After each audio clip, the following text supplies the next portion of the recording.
Bienvenue sur Je ne perds jamais, le podcast de tous les entrepreneurs. Inspiré par Nelson Mandela, vous irez chercher sur Wikipédia pourquoi. Je suis Patrick de Carvalho, un entrepreneur en série, pionnier de l'Internet depuis 1998. Créer sa boîte, beaucoup en rêvent, trop peu passent encore à l'acte, encore moins réussissent. Pour se lancer, confirmer ou agir, il faut avoir soif d'apprendre. Il y a 1000 choses à faire, à savoir faire. Donner pour recevoir, partager, transmettre, voilà ce qui m'anime. Débutants ou chevronnés, nous sommes là tous ensemble pour exécuter, pour apprendre les uns des autres. Soyez inspirés et inspirants et n'oubliez pas, je ne perds jamais, soit je gagne, soit j'apprends. Allez, go, on monte le son et c'est parti pour l'écoute.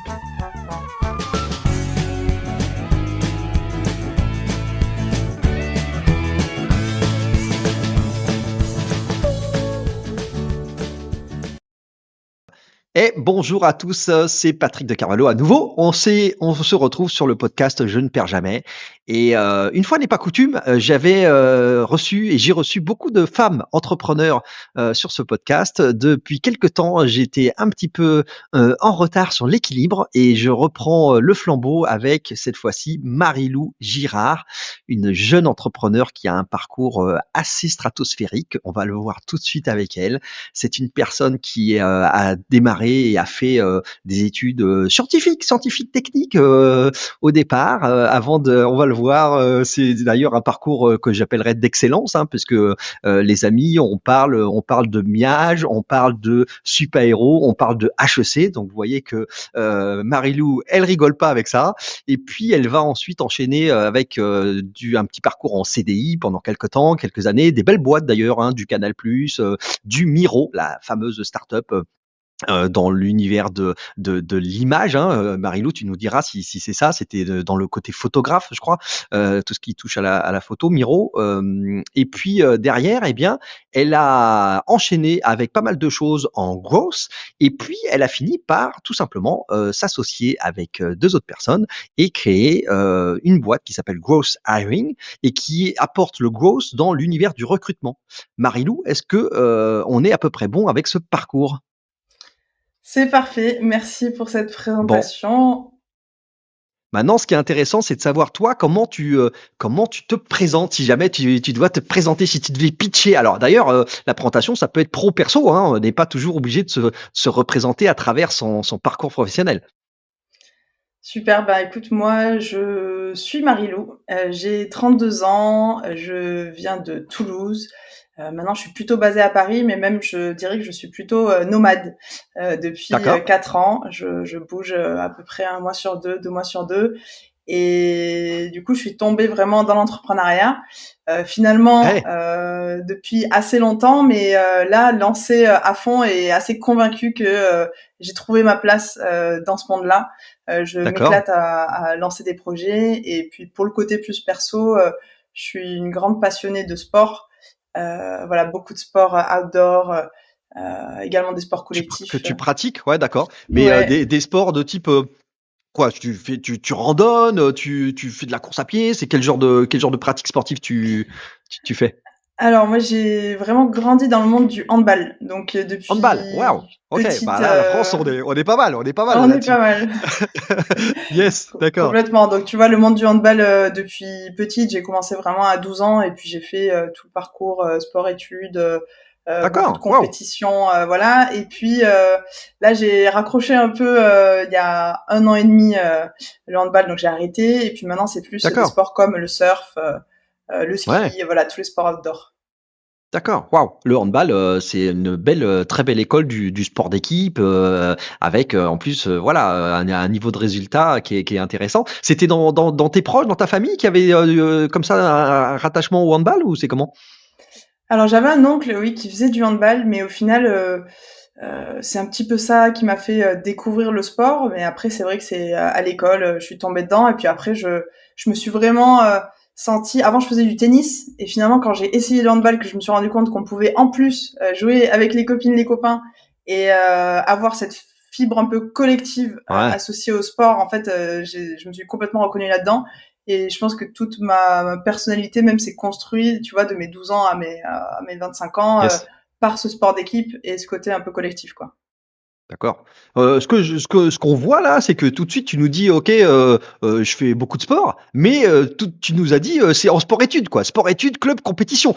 Franchement, quand on regarde le profil, et le parcours aussi des études, j'ai l'impression que voilà, tu es carrément, bien dans la niaque, bien affûté avec un niveau de je dirais de compétition ou en tout cas de voilà de dureté dans ta pratique qui rigole pas quoi, hein. Parce que, rappelle-nous, mi-âge, on est d'accord que c'est des études, qui touche à des statistiques, hein, statistiques, scientifiques, maths, c'est des trucs comme ça, Miage. Hein, c'est la, Ouais. c'est ça, je crois.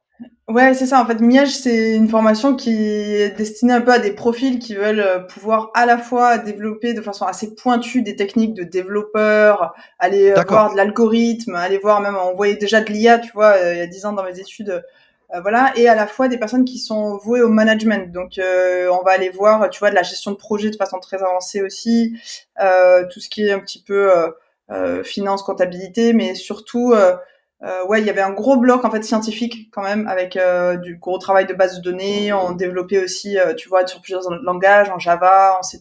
Ouais, ouais. Voilà, Waouh! donc c'est vrai que c'était assez costaud au niveau des études. Et puis ouais, je l'ai fait en alternance aussi, donc je pouvais mettre en pratique en entreprise. Mais c'est vrai D'accord. que j'ai toujours aimé ce côté un peu. J'ai Ouais, un peu là, ouais. l'impression, ouais, je Tu cherche vas un peu quoi. Ouais, l'intensité. tu vas là, on voit ça, ouais. Et toi-même, tu as des compétences de code entre guillemets? Tu fais un peu de code, tu maîtrises un peu le sujet comme ça du développement informatique? Ouais, écoute, bah, j'ai fait des tas de projets dans plusieurs langages. On travaillait, D'accord. tu vois, en HTML, en du CSS, du Java, du C++, même de l'assembleur pour ceux qui connaissent des Yes, choses très yes, techniques, ouais, tu bah, vois? moi, ma génération à moi, oui, on Ouais, connaît ça, ouais, voilà. tout à fait. Mais Ouais, voilà, après aujourd'hui, j'avoue que, tu vois, je me suis pas mis à tout ce qui est Python, tu vois, les d'accord, choses ouais. qui pourraient être Les utiles nouveaux aujourd'hui. ouais. Mais par contre, j'aime bien travailler avec des gens qui maîtrisent ça et c'est un gros atout aussi dans mon travail de savoir, tu vois, jusqu'où on peut aller avec ces outils-là et aussi de Yes. structurer un peu sa pensée, justement les bases de données, tu vois, finalement dans ton CRM, comment tu vas construire ton CRM, c'est super important d'avoir ces bases-là, tu vois. Clairement, ça te donne des atouts considérables, parce que moi, je dirais que d'une certaine manière, j'ai un parcours qui fait que j'ai côtoyé beaucoup de gens dans la tech et dans le dev et c'est vrai que alors moi, je sais pas coder, hein, par rapport à toi, mais c'est vrai que tu acquiers, comme tu dis, un plus qu'un vernis technique en ce qui me concerne, qui consiste à savoir, organiser, visualiser les notions de base de données, comme tu dis, les flux de données dynamiques, hein, on appelle ça les API, Application Program Interface, qui sont aujourd'hui des solutions qui régissent tout le fonctionnement bah, du web, des technos, des technologies client-serveur. Hein. On est sur des portails, des services digitaux qui fonctionnent avec ça, avec de la structure de données, avec maintenant de l'IA, effectivement, des choses comme ça. Donc, ouais, ça t'a donné un sacré parcours. Je viens de reboucler pendant que je te parlais, je viens de reboucler avec Supaéro parce que tu nous as dit Toulouse. Je dis ben ouais, mais en fait, ok, d'accord, je comprends mieux Toulouse, donc hop, elle se fait Supaéro. Donc Ouais. ça c'est pareil, c'est une grosse école costaud au niveau de l'aéronautique là. Ouais, en fait, pour t'expliquer comment ça s'est passé, moi, je finis Miage, tu vois, j'étais à quelques mois de finir Miage et en fait, je me rends compte quand même que, bah, finalement, le parcours et les postes qui me sont proposés avec ce diplôme-là, c'est pas forcément, ce vers quoi je veux me tourner.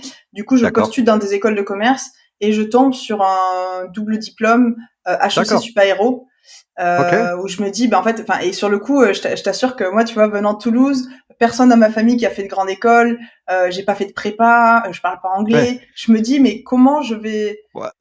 comment je vais pouvoir faire? Et Tu en fait, m'étonnes. tu vois, je postule pour une école de commerce plutôt, tu vois, je dirais tu vois, de seconde catégorie dans les classements, tout ça, en me disant bon, ça Mhm. va être super déjà de faire ça. Peut-être que je pourrais monter à Paris pour découvrir un petit peu comment ça se passe là-bas, parce que j'ai fait toutes mes études à Toulouse aussi. Et en fait, et je me dis quand même, et tu vois, ça c'est quelque chose qui est Ah, ça toujours un t'a peu titillé quoi. présent en moi. Ouais. Je me suis dit, si je postule pour tu vois, cette école-là, pourquoi je postulerais pas aussi pour celle qui est numéro un dans le classement? Allez, vas-y. Et donc du coup, je fais le dossier, tu vois, je monte les deux dossiers en parallèle, donc je postule pour, je crois le SC, je sais plus, l'ISC, voilà, et puis en même Ouais, temps, je ouais. me dis, tu postules pour HEC et pour les SEC et tu Allez, verras, tu vois. hop. Allez, hop, voilà. Je le dis à peine à mon entourage, tu vois, je le dis à peine, je l'ai juste dit, je crois, à mes parents, mais sinon aux autres, je leur dis, ouais, je postule pour une école et tout. Et en fait, le jour où je reçois, tu vois, la lettre, bah, vous êtes Ah, convoqué, c'est dingue. Paris, Ouais, entretien oral. Alors là, je me dis: «Oh là là», je sais même pas comment ça se passe, tu vois, exactement les oraux. Moi, faut ouais, ouais. vraiment voir, je suis ingénieure, enfin, tu vois, plutôt, Ouais, tu un côté un côté tech, hein, un ouais, côté geek quand même, hein, ouais, tout à fait. c'est ça, voilà. J'ai Je fait mon je vois. alternance à développer des programmes en VBA et tout, et là, je me dis: «Mais qu'est-ce que je vais aller leur raconter Ouais. à HEC à Paris et tout?» Et c'est vrai que j'ai un super souvenir de cet entretien parce que ça a vraiment super bien matché humainement avec la Ouais, personne qui était finalement plus là, tu vois, pour évaluer mon projet pro, pour évaluer un petit peu ma d'accord. personnalité ou tu vois le chemin que je voulais mener plutôt que de regarder complètement mon passé. Et voilà, donc ça s'est Ouais. très bien passé. Et j'ai débarqué du Ce qui coup. est dingue, hein, c'est dingue dans ce que tu racontes, c'est que tu parles du double truc, hein. C'est-à-dire que c'est pas que HEC, c'est super héros plus HEC quoi, en même temps. Ouais, Donc c'est dingo quoi, parce que c'est quand même 2 enfin, pour ceux qui sont pas dans cette partie-là ou dans ce sujet-là, j'ai reçu, dans ce podcast des gens qui ont fait super héros aussi. Attention, hein, faut voir le niveau de ce que c'est, hein. On parle de une ou la plus grande école dans l'aéronautique, c'est quelque chose quoi. Donc ouais, c'est là tu as fait double qui se coule là, double effet qui se coule là. Waouh! Bon, et ben, dis donc et tu vas, donc pour le coup, qu'est-ce que tu fais? Alors tu es à Toulouse et donc tu vas aller à Paris? Tu vas venir à Paris pour faire, ça? ouais, exactement. Bah, du coup, je monte à Paris, je vais sur le campus d'HEC, tu vois, étudier. On a un petit mois en fait, donc c'est une promo de 40 personnes. C'est un master qui D'accord, s'appelle, management de grands projets. C'est après le bac+5. Ils ouvrent tous les masters, donc la dernière année avec des grandes écoles. En fait, ils l'ouvrent à des personnes, qui viennent d'autres écoles. Et donc, on se d'accord. retrouve 40 ingénieurs à HEC avec un gros mois de rattrapage sur plein de choses. Tu vois, la Ouais, sur stratégie, ouais. la compta, la finance, tout ça. On était assez largués dans tout ça. Ouais, c'est pas votre tasse de thé Et à la base, ouais, ouais, c'est ça. Et voilà. Et donc, et après, il y a une partie de l'année. Il y a eu 3 mois sur le campus de Supaéro aussi. Donc là où on a vu également d'accord. Mmh. d'autres types de projets, mais c'était plus, tu vois, sur le format un peu la gestion de grands projets aéronautiques, en fait, tu vois. C'est ça qu'on a étudié à Supaéro, et super intéressant, tu vois, d'étudier ça, moi Ah, qui non, suis à j'imagine, Toulouse. c'est un truc de fou, quoi. Ouais, Je crois que j'arrive même pas à imaginer, mais c'est clair que ça a l'air, complètement, dantesque. Ouais, ouais, c'est c'est sûr. clair. Et après, tu vois, à HEC, ce que je peux te raconter, on a, bon, moi, tu vois, j'ai eu des profs qui étaient, enfin, tu vois, j'ai vraiment découvert ce côté un peu cours magistral avec des profs ultra charismatiques, ou des profs de négociation qui t'apprennent des trucs, t'as l'impression que. Et en fait, moi, j'ai adoré, tu vois, mon école de commerce, là où certains, j'ai souvent des échos de personnes qui un peu soit passent à côté, soit se disent bon, c'est un peu bullshit, un peu tout ça. Moi, franchement, venant d'un milieu où j'avais pas eu forcément accès à toute cette connaissance, et puis avec un esprit très très ingénieur, bah en fait, ça m'a ouvert l'esprit énormément et j'ai Ouais, adoré ces complètement. études. Ah, Et tu après, tu plongé vois, là-dedans, quoi. ah ouais, complètement. Et tu vois, avec HEC, ça nous a aussi ouvert des portes incroyables. On est allé au Qatar, tu vois, voir HEC Qatar. On est allé en échange avec D'accord. HEC Qatar. On a pu visiter des projets qui étaient la construction d'une ville et la construction d'un métro souterrain sous la ville, sachant que la ville n'était pas encore construite. Ouf, C'était ouais. incroyable. Ouais, C'était non, mais un c'est projet. Voilà. Et donc, du coup, tu vois, c'est vrai que enfin, cette année et demie à HEC, j'en ai un souvenir ouais, incroyable, quoi. ça t'a renversé ça t'a retourné le cerveau dans le bon sens du terme, ouais. Et Ouais, alors, complètement. tu es, comment se passe, est-ce qu'il y a beaucoup de femmes, dans ce genre de choses? Alors déjà toi, Miage, tout ça, tech, super héros, tout ça, ça se passe comment, du côté des femmes et il y en a beaucoup, pas beaucoup? Tu te sentais comment Alors, là-dedans? Alors non, ce que je peux te dire, c'est que pendant toutes mes études, justement, tech, j'ai eu très, très peu de femmes Tu étais avec dans moi. On était un monde d'hommes, ouais, ouais, ouais, exactement, ouais. on était, 95 d'hommes et on était 5 de femmes. Ah ouais, c'est malheureux ça, ouais, Et tu ouais, vois, moi, ouais. j'ai vraiment, tout mon groupe On a d'amis du que j'ai mal, pu hein, on a garder. du mal à faire changer ça, hein. En France, la filière, avec les femmes qui s'orientent vers de la tech, du dev, Ouais, c'est pas on a du mal, hein, ouais, on a du mal avec ça. ouais, ouais, c'est sûr. Après, c'est vrai que moi, tu vois, je l'ai pas enfin, je le Tu l'as bien ressens. vécu? Enfin ouais, Ouais, tu franchement, vois? c'est ça. Je l'ai pas mal vécu. Je me suis fait des super copains. J'ai un groupe, tu vois, on est 8 potes encore. J'ai pas gardé des quelques copines qui étaient là. J'ai pas gardé contact plutôt avec des potes. Donc j'avais souvent des copains, ouais, garçons dans mes études. Mais je l'ai très bien vécu. Et par contre, c'est vrai que c'est vrai que toutes les initiatives qui sont mises en place justement en faveur de ça, je pense que c'est une très bonne chose. Et tu vois, moi, de ma perception, c'est vrai qu'en entretien, quand t'as un profil tech et que t'es une femme, en fait, paradoxalement, t'es plutôt favorisée parce que les personnes veulent chercher, tu vois, ce type de profil. Donc il y a aussi ce côté-là. Mais ouais, je pense qu'il y a encore beaucoup de chemin à faire justement pour je pense que c'est même plus jeune, tu vois, pour ne pas conditionner à aller vers d'autres choix et Ouais, ouais, voilà. ouais, ouais. Tu bosses, Marie-Lou, tu bossais beaucoup ou entre guillemets, tu avais une zone de génie et puis ça allait quoi? Parce que, souvent il y a des espèces de mythes, tu sais, autour de ces grandes écoles et cetera, notamment HEC où, il y a comme tu disais, avant qu'on démarre cette interview, il y a cette notion des prépas, les prépas HEC et cetera, où en fait on a l'impression que les gens ils bossent vraiment mais comme des chiens quoi Mmh. pour faire ce genre d'études-là. Toi, c'est comment t'as vécu ça? Comment t'as eu la niaque, de bosser là sur ces sujets-là? Ouais, écoute, moi, je viens enfin, j'ai un profil, tu vois, collège, lycée, je suis pas une énorme bosseuse, en fait, parce que c'est D'accord. pas forcément, je m'épanouis pas énormément, tu vois, dans le côté très scolaire et dans le côté d'apprendre par cœur, tout ça. Donc je mise plutôt sur mes compétences. Je fais beaucoup de calculs pour savoir qu'est-ce qui va tomber, tu vois, en D'accord. probabilité au Ouais. prochain Ah, contrôle. tu fais ouais, d'accord. Je me rappelle de moi en train de faire ça. Je me souviens que vraiment je prenais toutes les annales, je prenais toutes les statistiques de ce qui était passé et Ouais, ouais, j'essayais de ouais. deviner les sujets et je me faisais mes petites notes vraiment sur les sujets qui avaient le plus de probabilité de tomber. Et en fait, j'ai toujours un peu tenu comme ça. Tu vois, j'allais C'est pas chercher. mal ça. Tu devrais jouer au loto, Marie-Lou, non? Tu devrais Écoute, faire tu devrais faire des probabilités, non mais ouais, mais c'est vrai, mais donc du coup j'ai toujours un peu équilibré, tu vois, avec des matières très fortes. J'étais très bien en maths, tu vois, en physique, et après à côté j'étais nulle en SVT, très mauvaise, pas très bonne en langue aussi, et par contre très bonne en sport. Donc je sais que j'avais, tu vois, les gros coefs, j'ai fait Je S, spé comprends. maths, tu vois, donc voilà. Donc j'ai toujours été un peu Heu, comme ça. Arrivé à HEC, en fait, ce qui se passe, c'est que j'ai ce traumatisme un peu du premier examen à HEC, parce qu'en fait, je vais t'expliquer. Moi, je tu viens de pris genre une Toulouse. tôle ou qu'est-ce qui t'est arrivé? Non, mais attends, Raconte tout. attends. Donc moi, je viens de Toulouse. J'ai fait mes études en alternance, donc j'ai jamais fait, tu sais, le voyage à l'étranger, voilà. Et donc du coup, je parle super mal anglais, tu vois. Ah oui, bah oui, Et c'est en vrai. fait, premier examen, tout le module a été en français. Et en fait, au D'accord. moment où on est, tu vois, dans la salle, vraiment, il faut s'imaginer, je suis à HEC, premier examen, petite pression là. Bon, ok, je suis arrivée là, mais OK, je vais ouais, pas, ouais. voilà. Et Ouais. là, je vois l'intitulé en anglais. Je Ouais, vois cool. tout en anglais, mais en fait, je ne comprends pas la moitié des mots. Sincèrement, Ah j'étais ouais, vraiment en d'accord. difficulté juste pour comprendre. Et donc là, je me prends, c'était en marketing, je m'en souviens, parce qu'aujourd'hui, je fais du marketing, mais ma première note d'HEC, c'est vraiment, j'ai eu 5 sur 20, tu vois.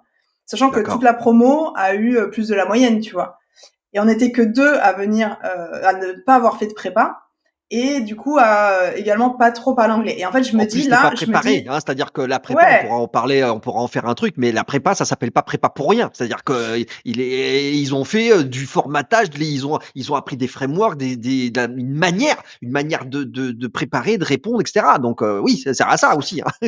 ouais, ouais, Donc, complètement. Et tu vois, là, donc, effectivement, je peux comprendre ta détresse de te dire: ouais, «Waouh, ouais, ouais. attends», c'est-à-dire que là, tu as pas été, toi, nécessairement préparé à l'exercice en question et en plus, comme tu comprends pas nécessairement ce que tu dois faire ou ce que tu lis, bah, c'est compliqué, ouais, ça, c'est sûr.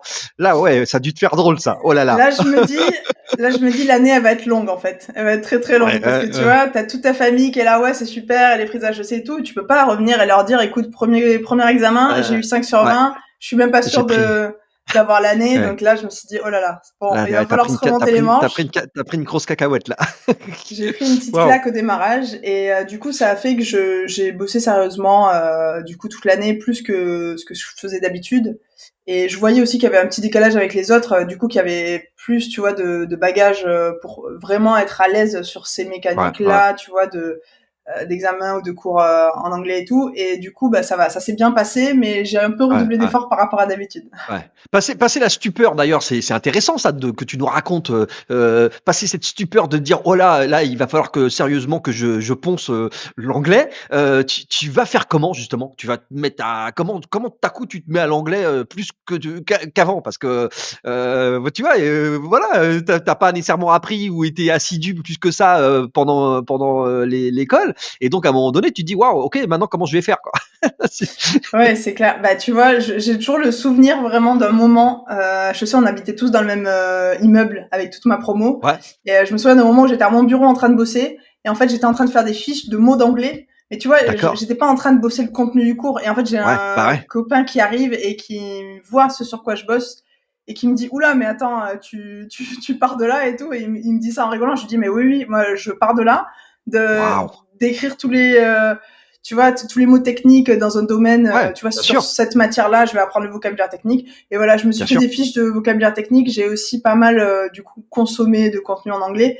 Mais honnêtement, le niveau, je me suis rendu compte plus tard, tu vois, dans ma vie, que le niveau, il augmente considérablement finalement quand tu vis dans le pays, tu vois, il n'y a pas de secret. Ouais, Et c'est ça, pour il y a ça pas de que, secret. Ouais, ouais, ouais, voilà, il y ça, a c'est eu un vrai. moment où ça a été ça aussi dans mes choix de vie. Je me suis dit, tu peux pas continuer à vouloir avancer sans parler anglais. Et voilà, ça a été un autre moment dans ma vie. Mais Tu vas partir après, alors, il y a un truc, on reparlera de cette histoire d'anglais, du voyage peut-être que tu as fait et cetera. ouais, Moi, je voudrais essayer de vivre avec toi le cheminement, tu vois, dans ton cerveau, dans tes trucs parce que, là, tu étais hyper tech, hyper scientifique, technique et cetera. Tu te fais un truc où là, hop, stratégie, économie, marketing, gna gna gna, HEC, et en plus sur des grands projets, hein, et donc ça te comment dire? Ça ne t'aiguille pas du tout vers, l'entrepreneuriat ça. Là, a priori, tu es parti pour faire un parcours de type hyper académique, là aussi dans le job que tu vas chercher après. Comment tu vas débarquer, dans un sé je crois que tu vas commencer par Canal+, c'est ça? Tu débarques chez Canal+? ouais, c'est ça. Bah écoute, en fait, c'est vrai que l'entrepreneuriat, je vais t'expliquer après comment c'est finalement apparu très tôt dans ma vie. Mais c'est vrai que au moment où je suis à HEC, bah en fait, tu vois, j'en prends un peu plein les yeux sur justement tous ces grands parcours et tout. Et finalement, je me Ouais, tourne plutôt vers ça, qui est un peu le modèle, tu vois, de référence. Et en fait, moi, ce qui se passe, c'est que bon, déjà, tu vois, enfin, je cache pas, tu vois, j'étais assez surprise de débarquer à HEC. Finalement, hop, je fais ma place. Je me dis, ok, maintenant, bon, c'est quoi ouais. la Maintenant prochaine j'y suis, étape? on y va, hein. Maintenant, Il voilà, on y s'agit de va, on pas y est. laisser, de pas laisser les autres, quoi. Exactement, voilà. Et du coup, je vais sur le forum, tu vois, il y a toujours des forums pour trouver ces stages de fin d'année. Et là, je vois le stand. Alors, je me souviens, je vois le stand au fond de la pièce, le grand stand Canal+, tu vois, en noir D'accord, avec les waouh. croix Ouais, blanches et puis tout. en Et plus je me c'est les dis, c'est bon, les c'est les médias, c'est la télé, c'est voilà, c'est un exactement, tu côté, vois. Moi, ouais, j'adore le sport. J'ai grandi avec un papa qui était assez jeune, qui m'a eu assez jeune, donc qui a toujours passé ces ouais. moments à regarder, tu vois, Du sport avec du d'accord. sport. Tu vois, ça me parle beaucoup tout ça. Et Canal+, j'ai grandi avec. Tu vois, moi, je regardais sa cartoon, je regardais le rugby, le foot.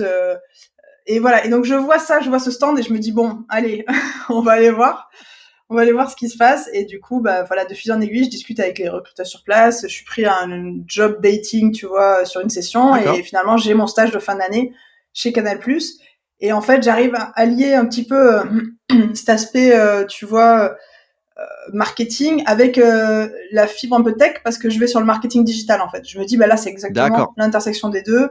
Ouais, Je me dis, ouais, c'est parfait. Tu as un peu des datas d'un côté, tu retrouves tes repères, et puis tu as quand même du marketing. Moi, je suis quelqu'un de très créative depuis yes. petite, donc je peux aller vraiment exprimer mes idées. Donc voilà, et donc du coup, je fais mon stage en marketing digital. Ça se passe super bien avec Sabine, qui je Ouais, puis en plus, remercie. c'est à cette époque-là, Canal+ est entre guillemets au sommet, de je dirais de son au niveau économique et tout ça. On parle de quoi? Dans les années 2017 là? On est en 2017. Ouais, 2017, tu démarres chez Canal donc c'est à c'est l'époque 2014. la boîte, ouais donc ouais, ouais, 2014-2018, ouais. ça aussi, ça compte beaucoup parce que tu débarques dans une entreprise qui est en pleine, voilà, en pleine croissance, ascension avec un pouvoir et une position sur la place qui est incontournable, quoi. Donc, ouais, c'est clair. Waouh! Ouais, bah, tu vois, j'arrive en 2014 et en fait, je passe de 2014 à 2018 et c'est vrai que j'ai connu l'arrivée de Bolloré aussi à la direction. Donc tu vois, tout ça un D'accord. peu, cette tempête-là que Canal a vécue, bah, moi j'étais en plein dedans. Ouais, Heu, ouais, ouais. voilà, il y a eu des choses positives, il y a eu des choses négatives, qui se sont passées, mais en fait, c'était quand même quelque chose de voir ce groupe média se transformer comme ça, de l'intérieur. Et Ouais, puis surtout, et en fait, ce que je comprends, Marie-Lou, par rapport à ce que tu nous dis, c'est qu'en fait, tu plonges. Tu étais déjà dans la discipline, dans les disciplines scientifiques techniques. Tu t'es ouvert à des disciplines nouvelles pour toi, marketing, et cetera. Et là, c'est encore une autre discipline, c'est le digital, le web, et cetera. Donc tu es à nouveau dans un, tu vois, emmené dans un truc qui est super, bah, voilà, à l'époque, c'est super innovant, il y a tout à faire là-dessus, c'est génial. Donc j'imagine que ça a dû te transporter ça. ouais, complètement. Tu vois, j'étais vraiment à la publicité digitale sur la partie e-commerce. Donc le but c'était D'accord. comment, tu vois, on te donne un budget en fait et comment tu Mmh. fais en sorte qu'il y ait des abonnés Canal+ qui rejoignent le groupe D'accord, en ouais. fait. Ouais, ouais, ouais. Donc Ouais, on ouais. va mettre en avant les matchs de foot, de Champions League avec, tu vois, en plus c'était l'arrivée de Neymar, tu vois, au PSG, donc c'était beaucoup mettre en Yes, avant, voilà, c'est mettre en avant les grands joueurs, mettre en avant les grands bien sûr. matchs, les grands moments de l'année, et puis comment tu fais derrière pour que les personnes arrivent sur le site et convertissent jusqu'à s'abonner pour Canal+ et deviennent des abonnés engagés, heureux, voilà, tu vois. Ce qui fait que là, tu approfondis une discipline qui est la discipline voilà, de l'acquisition client, bah, ce qu'on appelle des campagnes d'acquisition, campagnes marketing, de promotion de publicité, et cetera. Donc oui, c'est le mariage du digital, mais appliqué à l'acquisition client et donc ça, c'est chouette comme discipline, ça aussi, quoi. Ouais, Ça exactement. va bien te servir après d'ailleurs, hein, j'imagine. Ouais, exactement. Franchement, c'est vrai que ces années-là, à pouvoir avoir déjà en fait, des gros budgets, tu vois, parce qu'en fait, quand tu démarres dans l'acquisition avec des budgets, tu vois, nous, on avait plusieurs millions à dépenser sur Google Ads Bien chaque sûr. année. Moi, j'étais mentorée, tu vois, par Sabine, qui était ma responsable et qui connaissait déjà énormément, tu vois, sur le sujet, qui m'a tout appris, donc super. Et puis, on avait déjà des réunions, tu vois, avec Google aussi, directement chez Google, qui allait nous expliquer toutes les nouvelles tendances, toutes les techniques. Et en fait, du coup, c'est vrai que commencer dans un métier avec finalement dans une grande entreprise avec des grands Ouais. budgets, ça te permet Avec des moyens, bah, ouais, c'est exactement, sûr. avec des moyens, ça te permet Ouais. d'expérimenter et t'apprends en fait beaucoup plus vite que si tu avais eu moins de budget en fait. Mais par contre, tu apprends d'autres choses, c'est-à-dire que tu vois, c'est quand même des méthodes où on passait par une agence. J'avais pas vraiment mis les mains dedans, tu vois. Mais ouais, C'était je J'avais comprends. beaucoup d'expérimentation et beaucoup de résultats, donc j'apprenais beaucoup. Par contre, en termes de vraiment aller programmer des campagnes, ça je l'ai appris plus tard de moi-même, tu vois. Mmh mh. Ouais, je vois très bien. Bah, en fait, on en parlait, c'est-à-dire que, dans son parcours de vie, avant d'arriver à l'entrepreneuriat, que tu as fait maintenant, c'est toujours extrêmement enrichissant ce passage dans les entreprises. Parce que mine de rien, tu vois des organisations, des processus de travail et puis quand tu es dans ce qu'on appelle un grand compte, hein, parce que Canal+ c'est un grand compte, c'est une grande Mm. entreprise, bah, mine de rien, c'est pas non plus il y a beaucoup de choses que tu apprends du côté de la hiérarchie, du côté des RH, du côté du mode de fonctionnement on appelle ça les business units entre elles. Donc, mine de rien, c'est des apprentissages qui sont très utiles sur voilà, un certain mouvement par rapport aux entreprises qui existent et qui sont toutes différentes les unes des autres. Donc ça, c'est chouette. Ouais. Ouais, complètement. Et C'est tu vois, j'ai pu voir, tu vois, comment ça se passait dans un grand groupe. Et en fait, je pense que c'est important de le voir, surtout pour pouvoir voir comment vont se comporter tes prospects et ce qui va se passer, c'est tu ça, vois, les tenants et les exactement. aboutissants, tu vois, leurs préoccupations, les choses par lesquelles ils doivent passer pour faire valider quelque chose, des choses comme ça. Et par contre, je pense que c'est super important de pas prendre ça comme un repère, parce que moi, je suis plutôt tu vois, dans l'approche de c'est pas grave si on réinvente complètement la façon de faire les choses, tu vois. Et finalement, je garde beaucoup de choses de ce que j'ai appris sur la hiérarchie, sur justement les interactions entre les personnes au sein d'un grand groupe. Par contre, j'essaye vraiment d'avoir l'esprit critique et de pas reproduire, tu vois, des choses que j'ai pu voir à la base si ça me semble pas pertinent, tu vois, dans la structure de la boîte, quoi. Yes. Cette expérience-là, en CDI va durer, presque 5 ans. Alors c'est peut-être là où, depuis, tu es amené à bosser en anglais chez Canal ou pas nécessairement? Alors, bah, du coup, c'est vrai que, tu vois, j'ai fait 2 ans et demi sur la France et en fait, un jour, D'accord. je vois une offre parce qu'il se trouve que Canal+, peu de gens le savent, mais ont plus d'abonnés, à l'international qu'en France, en fait. D'accord, C'est très d'accord, développé OK. en Afrique, Effectivement, mais tu vois, j'étais resté sur la partie marché français. Ouais, d'accord, et OK. ouais, voilà, donc tu vois, et en fait, je vois un poste qui est à peu près équivalent à mon poste en France, un petit peu au-dessus, tu vois, passer dans le recrutement interne, enfin, tu vois, dans les offres de mobilité. Et c'est un offre Yes, justement sur Canal yes. Plus International, sur les zones francophones, mais ça m'ajoute une brique internationale. Et je me dis, bah, allez, postule, et tu verras. Et en fait, je fais un entretien en anglais que je prépare bien. Et voilà, et j'ai le poste. Et c'est vrai que ça m'ouvre un peu à l'international, mon profil. Mais par contre, sans forcément avoir un énorme niveau d'anglais quand même. Tu vois, je suis toujours à Paris, donc j'ai toujours pas, voilà. Ce qu'on comprend, ce que tu nous as dit, c'est qu'en fait, tu as un niveau d'anglais qui performe sur la partie technique, c'est-à-dire tu sais parler de ton métier, tu connais le vocabulaire technique de ton métier. Pour autant, voilà, on peut comprendre que ça se fait pas de toi quelqu'un qui est, hyper à l'aise dans tous les registres de conversation à un niveau, entre guillemets «presque bilingue» et cetera. C'est parce que, de toute façon, c'est comme tu l'as dit, c'est pratiquer, pratiquer, pratiquer, pratiquer, hein. Il y a pas de secret. Tu peux, de temps en temps, et en plus quand tu t'arrêtes, tu vois ce que je veux dire? Si tu t'arrêtes et que Ouais. tu reviens, ça revient assez vite, oui, mais enfin quand même, sans la pratique, ça ton niveau il baisse quand même très, très fort, hein, beaucoup, hein. Ouais, ouais, Donc c'est clair, mais alors ouais, ouais, c'est à ce moment-là que tu vas avoir un déclic et que il va se passer un truc là, tu vas changer puisque je crois que tu vas quitter Canal?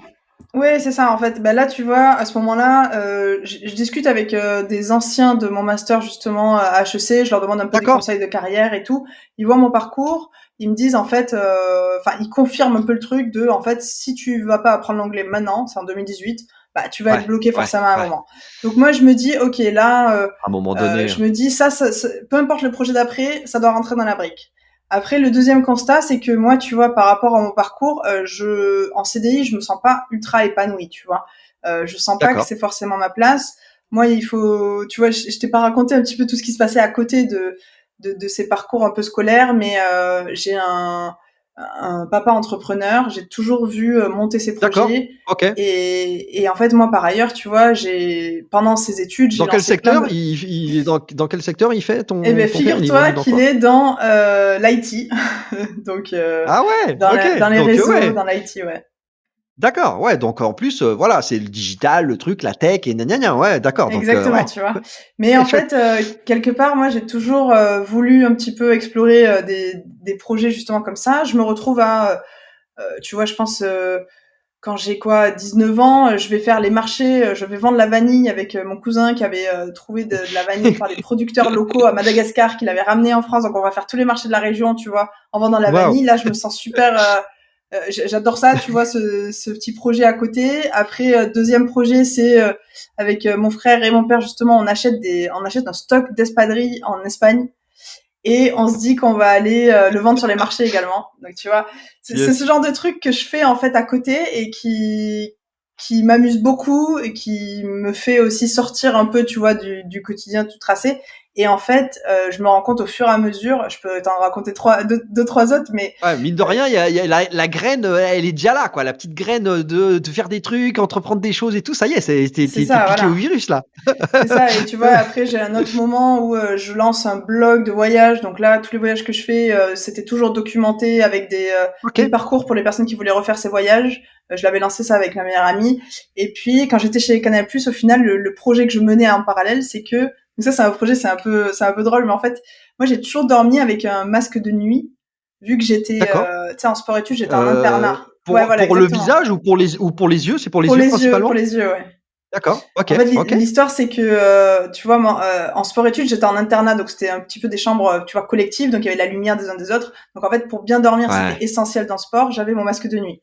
Il se trouve Yes, je que un vois très bien jour, ce que tu veux dire avec le dortoir tu et tout, vois, ça rentre, ça sort la lumière, poum poum tout le temps. Ouais, ouais, c'est ça. exactement. Donc moi, tu vois, j'ai toujours dormi avec un masque de nuit. Un jour, je perds ce masque de nuit que j'adorais et qui marchait parfaitement pour m'endormir. Et je me dis, bah en fait, je vais Yes. aller le refabriquer. Donc là, je commence à me dire, je vais faire un petit proto, je vais montrer comment il était, je vais l'envoyer à une usine pour faire une prototype, je leur achète le proto et voilà. Il se trouve que Délire. de fil en aiguille, je me prends au jeu, je fais le prototype, je trouve qu'il est super bien. On a trouvé une soie, tu vois, on travaille avec de la soie Ouais, naturelle, une matière, une ouais, ouais, matière d'accord. qui est top. Et là, je me dis, ok, bah en fait, maintenant que j'ai, tu vois, le masque qui me va bien, qui est parfait, bah je vais peut-être commencer à, tu vois, en commander plus, quoi. Donc j'en commande 10 pour voir et pour le passer un peu à mon entourage, voir ce qu'ils en pensent. Et en fait, Ouais. je vois que du coup ça plaît. Et ça, Ça c'était prend, ouais, vraiment ça prend. J'étais chez Canal+ C'est à ce génial moment-là, ça. je fais ça le soir, tu vois? Et le week-end. Et du coup, je commence à me dire: «Bon, ben là, j'en ai commandé 10, vas-y, je monte un petit site», tu vois? Je monte un petit site web, e-commerce, voilà, pour, essayer de préparer. Je trouve une marque, je la dépose à l'INPI. Donc tu vois, c'est vraiment tous ces petits trucs de D'accord, ouais, tu l'entrepreneuriat. des petites démarches, quand même, voilà, C'est ça. où bah, déjà c'est tout à ton honneur parce que tu creuses, tu vois? Tu creuses l'histoire de la marque et bidule et tiens, je la protège, gna gna gna. Sont déjà c'est déjà un mécanisme, je dirais intellectuel et d'action qui est top, ouais. Ouais, voilà, D'accord, et waouh. donc du coup, je me lance en auto-entrepreneur et je commande 300 masques. Donc là, je rassemble mes économies, je Waouh, commande une commande de casse 300. la tirelire, bim, Ouais, 300 vraiment, masques, allez hop. 300 masques. Et je me dis, au pire, moi j'ai fait les marchés, j'irai les vendre sur les marchés, je récupérerai, enfin voilà. Il se trouve que, tu vois, pour dire que c'est pas toujours tout tracé, en Ouais, fait, il se trouve que les 300, je les reçois, ils sont pas du tout à la hauteur de ce que j'attends, tu vois, ouais. niveau de C'est-à-dire que la la le qualité. passage au volume, le Bah ouais, passage à la série en volume, en nombre, c'est pas la même chose que d'en commander 10 quoi. D'accord. exactement. Et donc là, je me retrouve avec un Ouais. site web, je me retrouve avec une marque, mais sachant que je me fais attaquer par une grande marque de lingerie qui avait mon nom à l'intérieur, et donc du coup, j'étais là, bon, ok. Et je me retrouve avec un stock de 300 masques à la maison, tu vois, Pa pa et pa qui pa sont pa. pas forcément vendables. Donc là, je me dis, ok, bon, Waouh! Et comment on c'était se quoi? sort de ça? C'était genre l'usine ou le fabricant qui avait, pas respecté peut-être ton cahier des charges ou quoi? Qui avait fait un Ouais, truc c'est un peu, ça. En fait, c'est ça. Je me rends compte que si je veux continuer le projet, il faut que je retrouve une autre usine parce que là, ils ont pas respecté tu vois, le prototype, en fait. C'est pas la même production que la première. Ils ont pas mis les mêmes moyens. Et donc, ouais, ouais, voilà. ouais. Et là, c'est un peu, tu vois, le tournant qui fait que je me dis, OK, bon, en fait, là, je prends un congé sabbatique et je me dis, OK, donne-toi 6 mois Ouais, pour là, tu as pris un réfléchir. taquet, quoi. Tu as pris un petit taquet derrière la tête, là, tu t'es dit, alors, Marie-Lou, avant que tu continues, j'en Oui, profite pour, faire l'instant buzz. C'est que ce que tu viens de nous raconter, c'est génial parce que ça nous montre un témoignage, un apprentissage qu'il y a plein de formes d'entreprise et plein de formes d'entrepreneuriat et là, on voit bien avec ton parcours que, bah, tout ce qui consiste à faire de la production avec une usine, du tissu, des je sais pas quoi, bah, c'est pas simple non plus, quoi, hein. Il y a tout ce que tu viens d'évoquer avec, je parle même pas d'éventuellement des sujets de douane, de transport des matières, etc. Donc voilà, un exemple que, allez hop, c'est pas genre, allez, je monte une marque, je monte un shop et puis je commence à vendre des trucs, quoi. C'est pas, c'est jamais simple comme ça, quoi. ouais, C'est, complètement. Et tu vois, et c'est vrai que les entrepreneurs qui travaillent avec des produits physiques, franchement, toute mon admiration, parce que ouais, déjà, oui. produits physiques, B2C, donc qui veut dire, tu vois, beaucoup de compétition sur, enfin, un marché souvent compétitif. Franchement, c'est quand même, ouais, c'est quand même beaucoup d'efforts, beaucoup d'engagement. Et puis surtout, tu vois, avec les ateliers, tu peux pas forcément faire des petites commandes, donc il faut de suite penser le produit un peu grand. Ouais, Euh, gros volume, faut ouais, des stocks, il y a tout le problème des stocks, tout le problème de ce que tu as vécu, c'est-à-dire la qualité des produits qui arrivent, et cetera. Donc après, il y a des démarches qualité à avoir directement du côté du producteur, de l'usine et tout ça. C'est clairement, un autre niveau de difficulté, et d'ailleurs, on ouais, se rend pas compte parce que toi et moi, on évolue, finalement beaucoup dans le digital, depuis très longtemps et en fait, les entrepreneurs, de la vraie vie qui font les bidules et tout ça, ouais, je suis comme toi, je tire mon chapeau parce que c'est déjà un autre niveau, hein. C'est un autre niveau de jeu, hein. C'est différent, mais waouh, c'est pas simple. Donc en tout cas, ouais, donc ça t'a mis un coup, là pour le coup, tu te dis allez hop, je m'en vais, je voyage, je pars. c'est ça. En fait, suite à ça, j'étais en même temps en train de lire, tu vois, La semaine de 4 heures de Tim D'accord, Ferriss. Je ah sais ouais, pas si tu vois. Tim Ferriss, ouais, Et ouais, très bien. voilà, donc ce livre, en fait, je trouve des choses super. Il y a des choses, bon, je suis un peu moins d'accord, mais je tombe sur un truc qui est le chrono-rêve. Je sais pas si tu vois, à D'accord. l'intérieur de ce livre, c'est une espèce de système qui met en place pour dire, bah, en fait, dans ton année, tu vas choisir 12 prochains mois ce que tu veux être, ce que tu veux faire, ce que C'est tu veux ça. avoir. Pour se projeter, pour visualiser et se projeter, ouais, tout à fait. Yes. Exactement. Et donc du coup là, je fais ça, je fais l'exercice, et en fait je me dis, bah là, ce que tu veux être déjà, c'est que là tu veux être quelqu'un qui parle anglais, tu vois. Donc déjà ça, ok, voilà. Après je commence à me dire, tu pourrais être aussi freelance, tu vois. Tu sais faire plein de choses sur le digital, Ouais, donc tu c'est pourrais vrai. faire ça. Et en fait de faire un petit peu cet exercice-là, de Ce projeter un peu. cheminement, ouais. Ouais. Et ben ça me mène où? Ça me mène à prendre un billet d'avion pour l'Australie et prendre Allez 6 mois de. go, cool. Quand on fait ça d'ailleurs, Marilou, tu dis quoi à Canal? Tu leur dis: «OK, je m'en vais mais je reviens», tu les quittes? Comment ça se passe quand tu décides de faire ça? Alors, il y a un système en France qui est très bien fait, c'est qu'on peut prendre un congé sabbatique de plusieurs mois, D'accord, quand on a un peu d'expérience professionnelle. Donc tu vois, moi j'avais, d'accord. mes 3 ans d'alternance plus mes 4 ans chez Canal. Ouais, ça compte. J'avais, tu L'alternance vois, aussi. Ouais, ouais, tout à fait. voilà, et donc du coup, je prends un congé sabbatique, je dis: «Bah, écoutez, je pars 6 mois, je vends le projet de partir apprendre l'anglais», voilà, et je reviens dans 6 mois, D'accord. je retrouve mon poste, même salaire, et puis on Ouais. repart, quoi. Bon, au final, au bout de 1 mois, en Australie, je me rends compte que je vais pas pouvoir revenir, là où j'étais, à Paris. Donc, je leur Ouais. annonce, tu vois, après 2 mois que finalement je démissionne, quoi. Donc voilà, ma première Ouais, démission d'accord. de ma vie, on va dire. Parce que, bah, en fait, quand c'est comme ça, ils sont pas obligés de te reproposer le même poste, le même truc? C'est ça? Ils peuvent te dire: «Bah, tu reviendras à un autre endroit»? Non, non, ils sont obligés de te conserver ton poste, en fait. Ouais, Ah ils d'accord, OK, sont, ouais. Tu retrouves ton poste, tu retrouves ta situation, tu fais un break de plusieurs mois, en fait. d'accord. Et par contre, toi, c'est en Australie où tu vas découvrir quoi? Un nouveau monde? C'est ça qui va Ouais, te complètement. te Ben, en griller fait, parce que tu pars vraiment pour voyager, tu vas pas pour travailler ou quoi que ce soit. Là, c'est vraiment un voyage, d'exploration, découverte, tu es en mode voyage là? non, pas tellement, hein. Moi, je pars, je me Ah dis: «OK, d'accord, ouais, j'ai pas», en fait, je pars en me disant: «Essaye de rendre ce voyage rentable, en fait. Essaye de, peu ouais, ouais, importe ouais, bah oui. comment tu pars, mais tu dois apprendre des choses, et puis tu dois aussi, trouver le moyen de vivre un peu sur place», tu vois? J'ai pas énormément d'économies en partant, donc je sais que j'ai, une petite, cagnotte de départ, mais très vite, je dois trouver un travail. Comme ça, je sais qu'en rentrant dans le cycle de, en fait, je travaille là-bas, je vais forcément parler, rencontrer de bonnes personnes et tout. Et du coup, en fait, en 2 jours en Australie, je tombe sur quelqu'un une boîte qui me prend, quoi, et je suis commerciale en panneaux solaires. Donc je vais vendre les panneaux solaires Waouh! en porte-à-porte. Ouais, Alors en c'était anglais, assez tu es obligé de parler en anglais là? anglais. Ah! Mais là, tu vois, ça a été ça le déclencheur. J'avais pas le choix, j'allais toquer à la porte, et Ouais. puis il fallait sortir les phrases. Donc, Ouais. Et quand c'est comme ça, j'ai fait une interview avec, justement une personne qui était aussi, partie en Australie. Il y avait toute cette histoire de visa là, de pour travailler et tout là. Tu es en visa, genre, tourisme, mais tu peux travailler sur place? ouais, en fait, c'est un working holiday visa, donc c'est, tu vois, D'accord. vacances-travail, OK, quoi.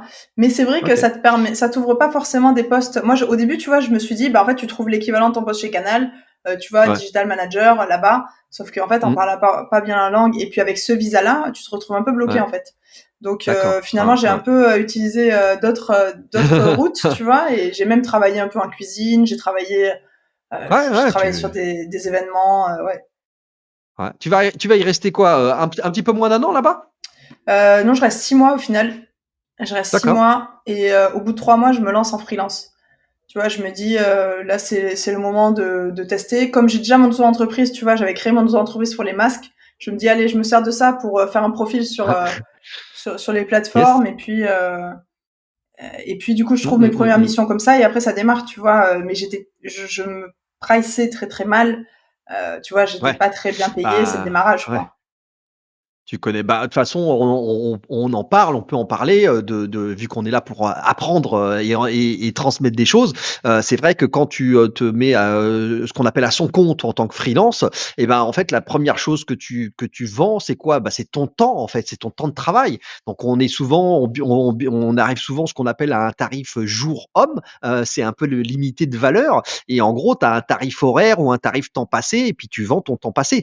Et c'est pour ça d'ailleurs qu'on dit que c'est pas quelque chose qui est scalable, et que quand tu es freelance, tu as un truc à gérer qui est, bon, bah, tu te vends X temps, et si tu te vends pas très cher, bah, en fait, tes revenus, ils décollent jamais, c'est très compliqué. Et c'est pour ça qu'il y a eu Mmh. tout un mouvement qui a basculé vers le solopreneuriat, le solo business, qui consiste à créer des espèces de revenus passifs, où tu vends pas ton temps, mais tu vends, une formation, quelque chose qui tourne tout seul, entre guillemets. Pendant que tu dors la nuit, entre guillemets, ça fait de l'argent. Parce que sinon, au bout d'un moment, quand tu as rempli tout l'agenda, tout le carnet de commandes, bah, tu n'as plus de temps en plus, quoi. Donc, malheureusement, tous les freelances passent par là, quoi. Ouais, c'est ça. Mais ça, je l'ai vraiment vécu, tu vois, une fois que j'étais freelance. J'ai vraiment, saturé ce côté-là, sur mon temps. Heu, et puis, C'est ça tu qui est vois, dur d'ailleurs, hein. C'est ça qui est dur. Les freelances qui se lancent au début, ils prennent cher sur ces aspects-là. Ces aspects de trouver des clients, vendre son temps, essayer de réussir à augmenter ses tarifs, tout ça, c'est la partie compliquée de freelancing, hein. ouais, complètement. Et puis aussi, tu as l'impression finalement, de pas vraiment construire quelque chose de pérenne en fait. Tu Ouais, multiplies les ouais. actions, mais tu capitalises pas sur quelque chose. Et je pense que moi, c'est vraiment ça qui a fait que je suis passée de freelance à entrepreneur. J'avais envie déjà de décorréler, tu vois, toute cette partie-là d'action en fait de mon temps. Mmh. Le revenu passif, tu vois, je pense que À c'est quand l'époque, même tu y penses pas encore, si? Si, tu y penses non, et déjà? puis même moi, tu vois, ma façon de penser, c'est pas tellement d'aller chercher ça, parce que je sais que c'est quand même des modèles qui sont, tu vois, qui sont très complexes et moi, tu vois, je préfère me dire que je passe mon énergie à construire quelque chose qui va avoir des leviers de scalabilité à l'intérieur, plutôt que de chercher du Ouais, ouais, passif. ouais. Parce qu'en fait, je me rends compte à quel point il faut être actif tout le temps, en fait. Soit tu produis, soit tu vends, mais en fait, t'es Ouais, ouais, toujours. ouais, ouais. Je crois plus, tu vois, au côté vraiment, voilà, trouver des modèles de scalabilité dans ton projet plutôt que de chercher à monter un projet complètement passif, quoi, tu vois. Et c'est ce qui a Je vois fait que très je bien. suis passée de freelance à entrepreneur, tu vois, récemment, il y a 2 ans, parce que je me suis dit: «Là, il y a vraiment un projet. Tu pourrais continuer à mener des actions freelance et faire du service, mais en fait, j'ai envie de construire un produit autour de ça. J'ai envie de construire des offres, de standardiser des offres et d'aller, construire un mouvement qui prend de l'ampleur aussi», tu vois? Quand tu es en freelance, tu Mmh. vas pas, avoir ce côté un peu de construire une communauté, construire un média autour de ta marque et construire une marque même, tu vois, à part ta marque personnelle. En tout cas, là, avec ce passage-là en Australie, tu coches la case, anglais, ça c'est bon? Ça, C'est-à-dire que c'est là, bon. te tu tu tu Là, atteins maintenant, tu le niveau, ça y est, là maintenant tu es fluent in English, parfait. exactement, exactly. Ouais, c'est Donc ça, ça. c'est super, et tu vas et tu alors, est-ce que comment tu te sens par rapport à ton entourage, tes proches, tout ça? Parce que l'Australie, c'est loin, hein, mine de rien, c'est quand même à plusieurs dizaines de milliers de kilomètres de la France. Donc Ouais. ça se passe comment de ce côté-là? Tu vas faire quoi par rapport au fait que tu te mets, peut-être à rentrer au bout de 6 mois, 8 mois là? Ouais, bah, Qu'est-ce du qui coup, s'est passé? c'est vrai que l'Australie, c'est très loin et ça fait que enfin, c'est ce qui fait que je rentre, en fait, que je décide de rentrer au bout de 6 mois parce que, je pense que si tu restes en Australie, c'est vraiment pour te réinventer et recréer des cercles et tout, mais si tu tiens moi, je suis quand même très famille et tu vois, je suis très proche aussi de mes amis, sur place, très liée avec, mes groupes. Donc je rentre en France et j'ai, en fait, une proposition de start-up, du coup, Miro qui me contacte quand je suis en Ah, la Australie. fin. Ouais, Miro, Voilà. grosse start-up, ouais. Voilà, et tu vois, j'avais fait en Australie, j'avais aussi suivi la startup school de Y Combinator. Tu vois, Yes. j'avais regardé toutes les vidéos du coup du programme Y Combinator et du coup je l'avais affiché aussi sur mon LinkedIn. Et c'est vrai que sur LinkedIn, en fait, on voyait pas trop que j'étais en Australie. Hein. Concrètement, on voyait que j'étais chez Canal+, que je faisais D'accord. des Ouais, formations à ouais. côté, mais Oui, tu avais pas ouais, non, tu avais j'avais pas mis pas à mis jour à jour. nécessairement le Voilà, donc au final, quand Miro me contacte, je leur indique quand même mon projet. Et voilà, et on fait tout le process à distance. Donc après, moi, je pars un petit peu à Bali, aux Philippines, pour faire vraiment digital nomade, tu sais, en freelance. Et en fait, d'accord, sur waouh, le OK. chemin du retour, je valide mon CDI chez Miro en me disant, bon, allez, ça va être une nouvelle aventure pour repartir à Paris. Ça peut être une bonne occasion. Tu Yes. vois, c'était une boîte, faut te situer, c'était genre 28 ans de moyenne d'âge. Il y a 60 nationalités dans les bureaux, on est Ah ouais, 700. Miro, Enfin, c'est un truc de fou. Là, c'était, il faudra que ouais. je remette à jour mes classiques, mais c'est, parmi les plus grosses levées de fonds, auprès de VC. C'est une valorisation qui a baissé là, dernièrement, mais qui s'est envolée à des milliards. Enfin, c'est un gros truc, hein. C'est un truc de Ouais, malade, hein. Ils ont révolutionné, quoi? Le monde de la photo là, des photographes et tout ça. c'est ça. C'est ça, hein? Ouais, en Ouais. fait, c'est ça, c'est, tu vois, les clients, il y avait Airbnb, Uber Eats, c'est comment tu fais en sorte qu'une boîte comme Airbnb, peu importe ce qu'elle a besoin de shooter partout dans le monde, elle a des photographes à Ouais, c'est disposition qui ça. ont un peu les mêmes process, en fait, tu vois, et qui vont uniformiser la production de la photo. Donc, ouais, c'était vraiment une belle aventure. Moi, je suis passionnée de photo en plus, tu vois, donc du coup, ça me parlait beaucoup. Et voilà, j'ai fait 1 an et demi chez Miro et c'était vraiment une boîte un peu lancée à pleine vitesse, scale-up. Ouais, J'ai ouais. découvert le monde du gros, tu vois, en plus du Là, market ça va vite, digital. hein. Là, ça Ah là, devait ça être, va vite. une espèce de bouillonnement, une fourmilière, un truc, je me projette là-dedans et je me dis: «Waouh, ça a dû être quelque chose, ouais». Ah ouais, C'est complètement. Là, tu vois, yes. le rythme grand groupe startup, là, il faut vite apprendre, hein, parce Ouais, que, tu vois, moi, en 1 mois, ouais. je sentais vraiment que le rythme, j'étais pas habituée à ça. Je me disais, mais c'est pas possible. Moi, j'étais habituée, tu vois, à faire des présentations pour convaincre, qu'on puisse partir sur un projet, pour pouvoir lancer le budget, lancer le truc. Là, je passe à un truc où, en fait, on me dit, t'as cette idée, ok, vas-y, fais-le, tu m'en parles Vas-y, vas-y. après-demain, tu vois. J'étais, ah, ok. Waouh. Et c'est un peu déroutant au début, mais après, tu te rends compte qu'en fait, il y a aucune place à tout ce qui est un peu enrobé autour du projet. En fait, la seule chose qui compte, c'est l'action, le passage à l'action, le résultat, la mesure, et on itère et on redémarre. et Ouais, mais très, ce qui très fait que ça, formateur. c'est pour toi, alors là, c'est ce que j'allais dire, c'est énormissime au niveau de ton apprentissage. C'est-à-dire que là, tu avais entre guillemets tout le bagage, hyper académique, grandes études, et ton passage, dans un groupe comme Canal, où voilà, tu avais appris, comme tu dis, le côté très, corporate et cetera. Et puis là, c'est une nouvelle, corde à ton arc qui est folle, quoi. Cet univers de la start-up, et de l'efficacité en fait, à sa plus simple expression, quoi, hein. C'est vraiment, être dans l'action, pam pam, dérouler, quoi. C'est Ouais, waouh. complètement. J'apprends énormément à ce moment-là et c'est vrai que ça calibre beaucoup plus. Enfin, en fait, ma façon de travailler aujourd'hui en tant qu'entrepreneur, elle est complètement calibrée, tu vois, sur ce rythme-là et sur T'as cette gardé ça après, intensité-là. ouais, d'accord. Ouais, Ouais. ouais, ouais, ouais, ouais, ouais. Yes. Waouh. Et ben, dis donc. Yes. En tout cas, ça, gros apprentissage. Et donc, c'est là où, ouais, tu disais, où on parle de cette fameuse discipline qu'on appelle le growth. Le Ouais. growth, c'est quoi? C'est du marketing non conventionnel, hein, en français. C'est comme ça qu'on peut appeler ça, quoi. Ouais, c'est un peu ça. C'est ça. C'est beaucoup connu, tu vois, pour tous les petits hacks. Ça vient du gros hacking. En fait, tous les petits hacks qu'on Yes. va pouvoir faire pour accélérer la croissance. Et en C'est ça. fait, Mm. également avoir un mode de travail qui est très tourné vers le test, pousser très loin les tests, la C'est ça, mesure très des tests, itératif, hein, c'est très ça, très test and learn, itératif. itératif. Je crois qu'on se donne, la technique, les techniques de growth, c'est de se dire, OK, je me donne, un timing, une semaine pour faire quelque chose, et la semaine d'après, on teste, on regarde ce qui se passe, quoi. Et surtout, derrière, c'est on analyse énormément, et pas à peu près, quoi. On analyse, on décortique les résultats, pour pouvoir, driver, bah, le reste des tests. Donc, c'est souvent, ouais, ouais, ça a été démocratisé comme ça, en France, il y a quelques années, et c'est devenu une discipline, un petit peu, qui est assez dynamique, clairement. Bah, ça, Exactement. c'est bien, c'est des apprentissages, pour toi, ça a dû être encore des apprentissages de fou, ça. Oui, c'est ça. Moi, en fait, ça a complètement transformé la façon dont je voyais le marketing. Tu vois, chez Canal+, des roadmaps sur 6 mois, un programme vraiment installé sur l'année, des budgets très Ouais, ouais. répartis et puis tout un plan déjà tracé avec les rôles, les responsabilités de chacun. Et en fait, là, chez Miro, on change complètement d'approche.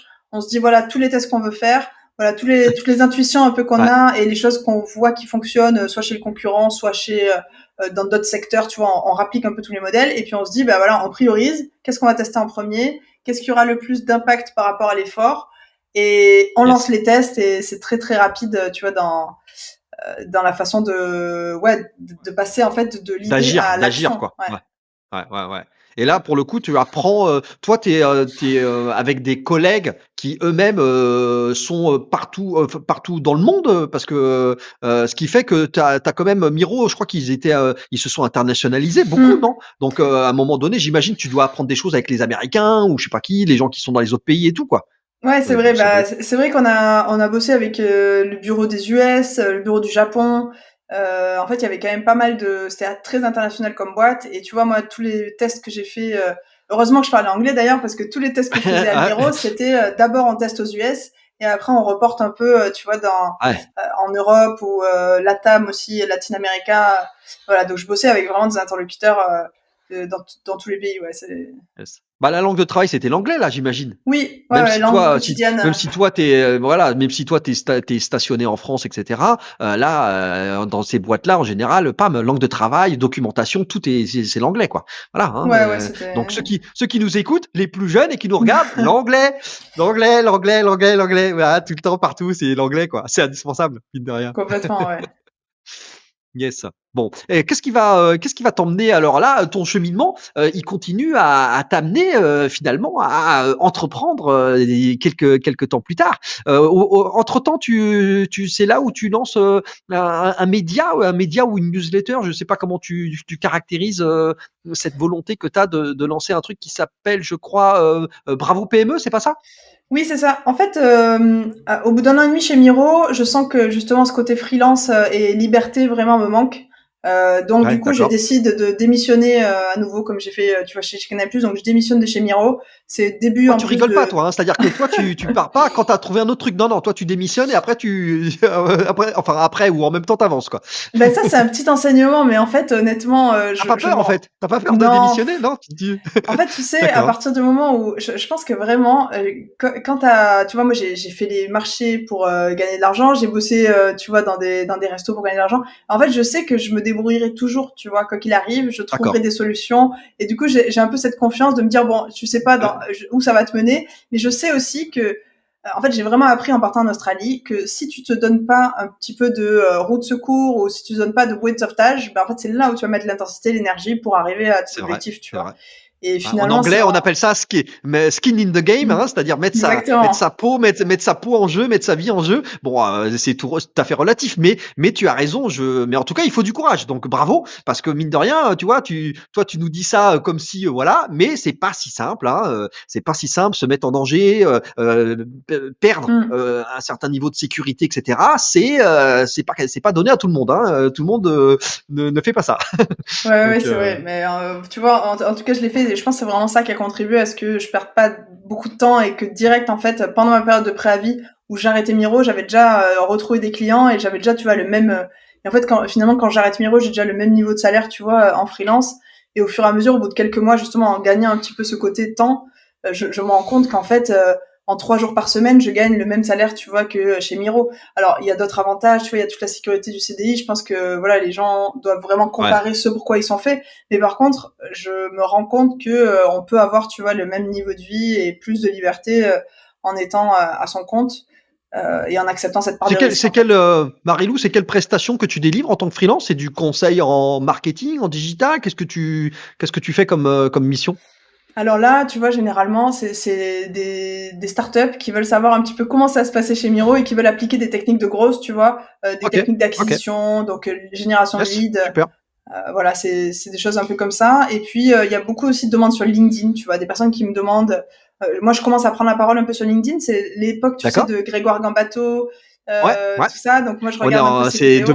2020 de mémoire, C'est 2000, ouais, là, 2020, ouais, c'est 2020, ça. truc comme ça. C'est la grande époque de tout à coup cette fameuse agence Germinal, agence de growth, Exactement. qui fait un carton sur le marché par son dirigeant, effectivement, Grégoire Gambato, qui va effectivement un peu plier le game à ce moment-là de la prise de parole sur LinkedIn. Hein. Ah C'est ouais, lui carrément. qui a instauré, entre guillemets, une nouvelle forme de standard ou de manière de faire du fameux copywriting. Hein, toute cette naissance de la marque personnelle, personal branding et tout, c'est à ce moment-là, quoi. Ouais. Donc toi, tu fais Voilà, ça c'est aussi, ça. ouais, nickel. Et donc moi, je Ouais, me ouais. lance un peu en freelance. Je commence à prendre la parole sur LinkedIn. Donc des personnes très vite, en fait, me disent, bah, en fait, ok, tu parles sur LinkedIn. Est-ce que tu pourrais aider notre boîte à prendre la parole? Et puis donc je commence à avoir pas mal de clients. Je me rends compte aussi que par rapport aux startups, moi, je suis plus à l'aise à bosser avec des PME parce que en fait, des D'accord. PME, pour moi, c'est des boîtes qui ont un business model qui est vérifié, qui fonctionne, qui ont des clients satisfaits. Et donc aller mettre de la croissance là-dedans, tu te bases sur des choses qui sont bah, qui existent déjà en Tangible, fait. tangible et les Voilà, leviers, à la limite, les leviers, ils sont encore meilleurs et plus forts parce que tu as une boîte qui tourne déjà et là, tu l'as fait accélérer, quoi. Alors que c'est vrai qu'une exactement. startup, ça cherche son modèle économique, que c'est pas toujours très stable, donc c'est beaucoup plus compliqué. Ouais, je te rejoins là-dessus. Exactement, Ouais. tu vois. Et donc du coup, je me rends compte que je travaille de plus en plus avec des PME. Et puis, ce qui se passe, c'est qu'en fait, tous les week-ends, tu vois, moi, je regarde beaucoup de podcasts, je regarde beaucoup de ressources. Et en fait, je partage un petit peu des éléments à mes clients dans un mail D'accord. perso. Je mets, ah ben tiens, tu devrais regarder ça. Et finalement, je me dis pourquoi je vais pas regrouper tous ces conseils dans une newsletter et l'envoyer à tous mes clients d'un coup, et quitte à même l'envoyer à plus de monde, tu vois. Donc je me prends Très vraiment bonne idée, très un très bonne idée. samedi. Je me prends un samedi chez moi. J'avais découvert Substack, l'outil du coup de newsletter qui m'avait paru assez intéressant. J'ouvre un Substack, Ouais, j'essaie c'est de trouver simple, un hein, nom. simple, intuitif. Ouais, ouais, tout à fait, Ouais, ça marche très bien, ça. Ouais. c'est super simple, hein. Et voilà, je trouve un nom, un truc un peu positif. Bravo PME, je dis allez, c'est parti. Je fais un petit logo sur Canva et puis après c'est parti. La première newsletter, je l'annonce sur LinkedIn et puis très vite on monte à 500, tu vois, 1000 Ça va abonnés. être quoi? Ça va être genre de manière hebdomadaire? Ça va être une fois par semaine? Tu vas faire ça? C'est C'est comment? ouais, Ou c'est l'idée c'est décousu? Ou non, l'idée c'est tous les vendredis, j'envoie un conseil qu'une PME peut mettre en place la semaine suivante. Donc c'est D'accord, vraiment des ok, choses très actionnables et tu vois, c'est vraiment pour parler super. à toutes ces petites boîtes, moi à Toulouse avec lesquelles j'ai grandi, mais qui n'ont pas forcément accès aux meilleures ressources start-up de la place De parisienne, la on va dire, place? tu vois. Ouais, ouais, tout à fait, tout à fait. Ouais, je très bien. Très Voilà. bonne initiative. Au passage, je note un apprentissage qui est très intéressant, très utile à appliquer dans la relation client. C'est que tu nous as dit: «Je repérais des choses qui pouvaient intéresser mon entourage ou mes prospects ou mes clients et je leur fais passer. Ça, c'est un hack de folie, les amis. Écoutez bien ce qu'a dit là Marilou et ce qu'elle faisait. C'est génial ça. Il faut le faire quand vous êtes dans une relation comme ça, une relation commerciale, une relation client. C'est un truc de fou d'apporter de la valeur et d'aider vos prospects, même si c'est pas encore vos clients. C'est un super truc pour les faire vous avoir top of mind, hein, comme on appelle ça. C'est-à-dire ah bah tiens Marilou, c'est sympa, elle m'a envoyé ça, ça, ça. Et au bout du deuxième, troisième, etc. Envoi, et ben mine de rien, ils vont venir vers vous parce qu'ils savent que vous leur avez apporté une information utile à un moment donné, quoi. Donc ça, c'est un super hack que tu as fait là. Bravo, Marilou, t'as bien joué le coup là. C'est top ça. Ouais, merci. Mais tu vois, ça, c'était vraiment un truc que j'avais entendu aussi avec des podcasts justement d'indépendants qui avaient raconté un petit peu ça. Et je m'étais dit, mais ça, c'est un super truc à faire. Et je le faisais Yes. spontanément, mais très rarement. Et finalement, je me suis mis à le faire de plus en plus. Et c'est vrai que c'est aussi une bonne base pour après aller partager du contenu en fait à plus de monde, quoi. Ça va de mine de. C'est toujours le cas. Bravo PME, la newsletter existe toujours. Ouais, écoute, la newsletter, elle existe toujours. C'est un projet que j'ai vraiment, j'ai consacré un jour par semaine en me disant, bon, ok, à côté de ton activité de D'accord. freelance, Wow, un jour par semaine. Et quand je me suis lancée dans super. l'entrepreneuriat, j'ai vraiment veillé à conserver cette journée par semaine. Et tu vois, et aujourd'hui, en fait, ce qui se passe, c'est que j'accepte des demandes de sponsoring. Donc, en fait, je reçois beaucoup de demandes Ah d'accord. d'acteurs. Carrément, t'as évolué sur le sponsoring de la newsletter et tout. Cool. Ouais, Superbe. exactement. Du coup, maintenant, tu vois, je mets en avant les outils, tu vois, les outils que j'aime bien, les outils que je teste, ou alors D'accord. les experts avec qui que je recommande à mon audience. Ben, en fait, je vais travailler sur du sponsoring avec eux pour pouvoir bien les mettre en avant. C'est en général des gens qui ont un savoir-faire et qui n'ont pas forcément l'audience, tu vois, de PME à qui aller l'adresser. Et donc, du coup, Yes. je me sers de ça et c'est assez cool. Chouette. Ouais. Bah voilà un très bel exemple de, j'allais dire, de side project, si on peut l'appeler comme ça, mais en tout cas un exemple de business qui tourne. Ça fait une ligne de revenus, voilà, complémentaire. Aujourd'hui, tu as combien d'inscrits à la newsletter? C'est combien de Là, personnes? aujourd'hui, j'ai 5500 dirigeants de PME. Ah oui, tu blagues pas là. Ouais, c'est déjà une Ouais, c'est belle newsletter quand même, tu vois, belle newsletter. Ouais, c'est chouette ça. Eh ben écoute, ouais, c'est super. cool. Bah, voilà, encore ah bah non, mais c'est fou les apprentissages. Encore un apprentissage de dingo avec toi. Voilà, mine de rien, prenez la parole, la parole, aidez les autres, aidez les gens. Là, tu as choisi tac une niche, un sujet. Tu évoques toi quoi, le marketing, le growth, les outils. C'est un peu ça. C'est le côté business au sens large du terme, B2B, j'imagine. Ouais, en fait, c'est un conseil grosse marketing adapté à une PME toutes les semaines. Et ça, c'est vraiment l'enseignement, c'est de se dire que déjà partir sur une niche et aller définir un petit peu à qui on s'adresse, ça aide beaucoup pour la projection du projet, déjà pour trouver les personnes et puis plus tard Bien aussi pour sûr. trouver peut-être le sponsoring pour avoir une audience un peu cohérente, même si les PME c'est assez large, en fait finalement ça a assez orienté le projet. Et puis après, en fait, continuer aussi d'alimenter le projet parce que j'aurais pu m'arrêter plein de fois et finalement c'est au bout d'un certain moment, tu vois, c'est ce qu'on dit en fait, il y a toujours que les premiers épisodes, la majorité s'arrête après les premiers épisodes, mais en fait il faut aller C'est ça. chercher au-delà des premières en fait performances. Il faut plutôt faire ça parce qu'on en a envie, parce qu'on a un moteur derrière qui est un peu plus fort Ouais, long et terme, tenir quoi. dans Faut la jouer long durée, ouais. terme, quoi. Faut jouer long terme, ouais, ouais. Tu utilises toujours le même outil? C'est toujours Substack pour faire ça? Toujours Substack et pour tout te dire, je l'écris toujours depuis le début le jour même. Donc là on est vendredi, juste après notre enregistrement, je vais me Waouh! mettre à la Ah là, rédaction.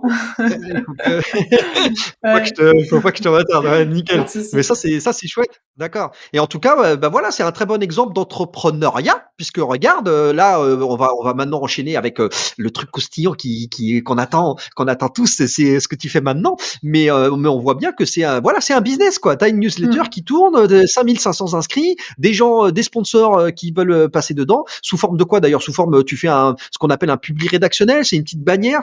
Comment ça marche la publicité dans Bravo PME? Ouais, moi, je leur fais une petite mise en avant. En fait, je teste l'outil, D'accord. ou alors je discute avec des clients qu'ils ont eu et je vais aller chercher un angle de comment ça peut être super utile pour une PME, tu vois. Et voilà, donc par exemple, j'ai eu YouSign, Spendesk, tu vois, ce genre de boîte qui est pas forcément connu dans tout l'écosystème PME. Ben en fait, voilà, c'est comment on va pouvoir le mettre en avant. J'ai eu HubSpot, Aircall aussi, tu vois, des boîtes comme ça. Et Chouette. ouais. Yes. Tu as défini comme ça une présence du type, pendant un mois, pendant une semaine ou c'est one shot? C'est Non, comment tu c'est fais? alors j'ai 2 formats, c'est soit one shot, soit un passage à un newsletter. Moi, j'écris un petit, paragraphe éditorialisé où je mets en avant ce que j'aime bien dans le produit parce qu'en général, j'ai toujours, soit je l'utilise, soit je l'ai testé et Ouais, c'est puis c'est mieux, hein, j'avoue. bah, oui, ouais, ouais, bien sûr, c'est inévitable, tu vois? Et après, j'ai aussi des partenariats annuels pour des personnes qui veulent s'engager plus longtemps avec le média. Et là, en fait, ce que je fais, c'est que, en fait, tu vois, sur un besoin du digital, typiquement le SIA, j'ai un partenaire et tous les besoins de mes 5500 dirigeants, je vais le renvoyer vers ce partenaire toute D'accord, l'année. Plus, je vais le diffuser, tu vois, je vais le diffuser 3 fois sur la newsletter, 3 fois sur LinkedIn. Et voilà, donc chouette. ça, c'est un partenariat plutôt annuel. D'accord. Bon, bah, cool. Bah, tu vois, c'est bien, ça te fait une petite, comme ça, une petite, et c'est, alors tu pas, obligé de nous donner les chiffres et cetera, mais c'est une Ouais. ligne de revenus, qui est comment? Ça te fait un petit revenu, régulier, que tu cherches à faire grossir ou pas nécessairement d'ailleurs? Alors, je cherche pas à le faire grossir nécessairement parce que je traite les demandes entrantes, mais je vais pas forcément chercher, tu vois, des sponsors. C'est juste Ouais, tu vas pas ouais, chercher, voilà. des sponsors en plus, Mais ouais. par contre, tu D'accord. vois, ça me fait, on va dire, entre 20 et 30 000 € à l'année, de chiffre C'est d'affaires sur nickel ça. cette boîte, voilà, Bah, c'est très bien. il y a pas de petit business, hein, il y a pas de petit business, et tu apportes de la valeur. Donc, voilà, c'est un très bon exemple de side project comme on appelle ça, qui en plus, bah, toi, continue à te entre guillemets «faire plaisir» parce que c'est ce que tu as dit, hein. C'est-à-dire que, si tu veux tenir dans la durée, à un moment donné, il faut que tu aimes faire le truc, hein, sinon, ça tient Ouais, pas. complètement, complètement et moi, c'est toujours, tu vois, c'est toujours une demi-journée, dans ma semaine et derrière d'avoir Ouais, ouais. pu associer cette ligne de revenus, tu vois, à cette demi-journée qui pendant 2 ans a pas été Yes. rentabilisée et maintenant Mmh est mh. assez bien rentabilisée, bah, tu vois, c'est assez cool et c'est pour ça que maintenant je peux me permettre de continuer, même si j'ai d'autres projets, je maintiens ça parce que c'est mon petit plaisir à côté, tu vois, Yes. Voilà. Alors, Marilou, Oui. allez, on va plonger dans ta boîte actuelle. Juste avant de nous parler de ça, de growth hiring, c'est du mal, c'est un mot difficile à dire, hein, hiring. C'est dur à dire, je suis C'est, d'accord. ah là là, même bon, moi mon niveau d'anglais est tout pourri, donc voilà, voilà. Avant que tu nous parles de ça, parce que ça démarre, tu vas nous raconter, mais a priori en 2022, aux environs avril 2022. Juste avant, qu'est-ce qui s'est passé pour toi au moment du Covid? 2020, tout ça, est-ce que tu as été touché, vécu? Est-ce que ça a provoqué Mmh. des remous sur ton business de l'époque? Raconte-nous ce petit passage juste avant de, de partir sur Growth Hiring. Ouais, beh, je vais te raconter ça, c'est très simple ce qui s'est passé au moment du Covid. En fait, je donc premier annonce du premier confinement, moi Confinement? Ah ouais, je redescends à Toulouse, tu vois, pour faire ça en famille. Donc on se ouais, regroupe dans ouais, la maison familiale et là je me rends compte ouais, qu'en ouais. fait, ça a été un petit peu le temps qu'il me fallait pour me rendre compte que la machine à laquelle j'étais lancée chez Miro, c'était pas forcément ce dans quoi j'étais le plus épanouie. Et donc D'accord. du coup, je prends un pas de recul et c'est là où je démissionne en fait. Donc j'ai démissionné en plein début Waouh. de confinement, tu vois, en mai, Allez hop.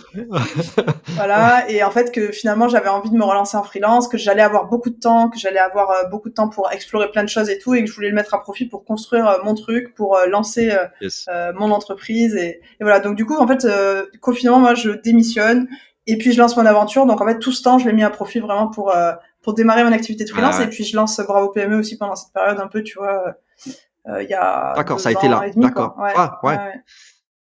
Alors, ce qui est très intéressant et bravo, c'est que tu as su, tu vois, faire, entre guillemets «une espèce d'introspection, pause» aussi sur toi, et pour autant pas du tout rester, immobile, mais, te mettre en action et créer, finalement, des 2 choses quoi, hein, tu vois? Donc ça c'est chouette quoi. Ça dénote bien, un côté quand même, cette fameuse fibre, entrepreneur, tu vois? Que tu as, dans ton ADN presque, hein, tu vois? Donc ça c'est chouette. OK, d'accord. Bon, bah, écoute, tu as bien fait. En tout cas, tu as été inspiré de partir, de retourner à la maison à Toulouse. Ouais, c'est Yes. clair. Ça m'a aussi reconnecté, tu vois, OK. avec les boîtes. Mon père entrepreneur, je me rends compte qu'il a peut-être besoin un peu de moi sur du marketing, sur des choses comme ça. Ouais, ouais, ouais. Euh, et en fait, du coup, je me suis dit, ok, en fait, c'est peut-être l'occasion pour aller te lancer à ton compte. Et voilà, ça a été le déclencheur, en fait, le Covid pour moi, ouais. Yes, ça c'est cool ça. Ton père justement qui est entrepreneur, il t'a pas suggéré ou proposé de bosser avec lui dans sa boîte et tout ça, non? Des Bah si, parce qu'en c'est fait, si, si, complètement. En fait, je t'avoue qu'à la maison, pendant le confinement, on a pas mal bossé, en fait, parce que lui, pendant cette période, il fait les cours du soir pour se réorienter dans l'immobilier. Donc, il lance son agence immobilière, D'accord. il passe Waouh. du Ouais. consultant IT à consultant immobilier et il apporte toute cette démarche un peu gestion de projet à Bien la sûr, bien sûr. gestion de, voilà. Et donc, en fait, j'ai monté, tu vois, avec lui tout le côté un peu marketing de l'agence et tout. Donc, voilà, moi, je savais que c'était plus sur ça que je voulais bosser, tu vois.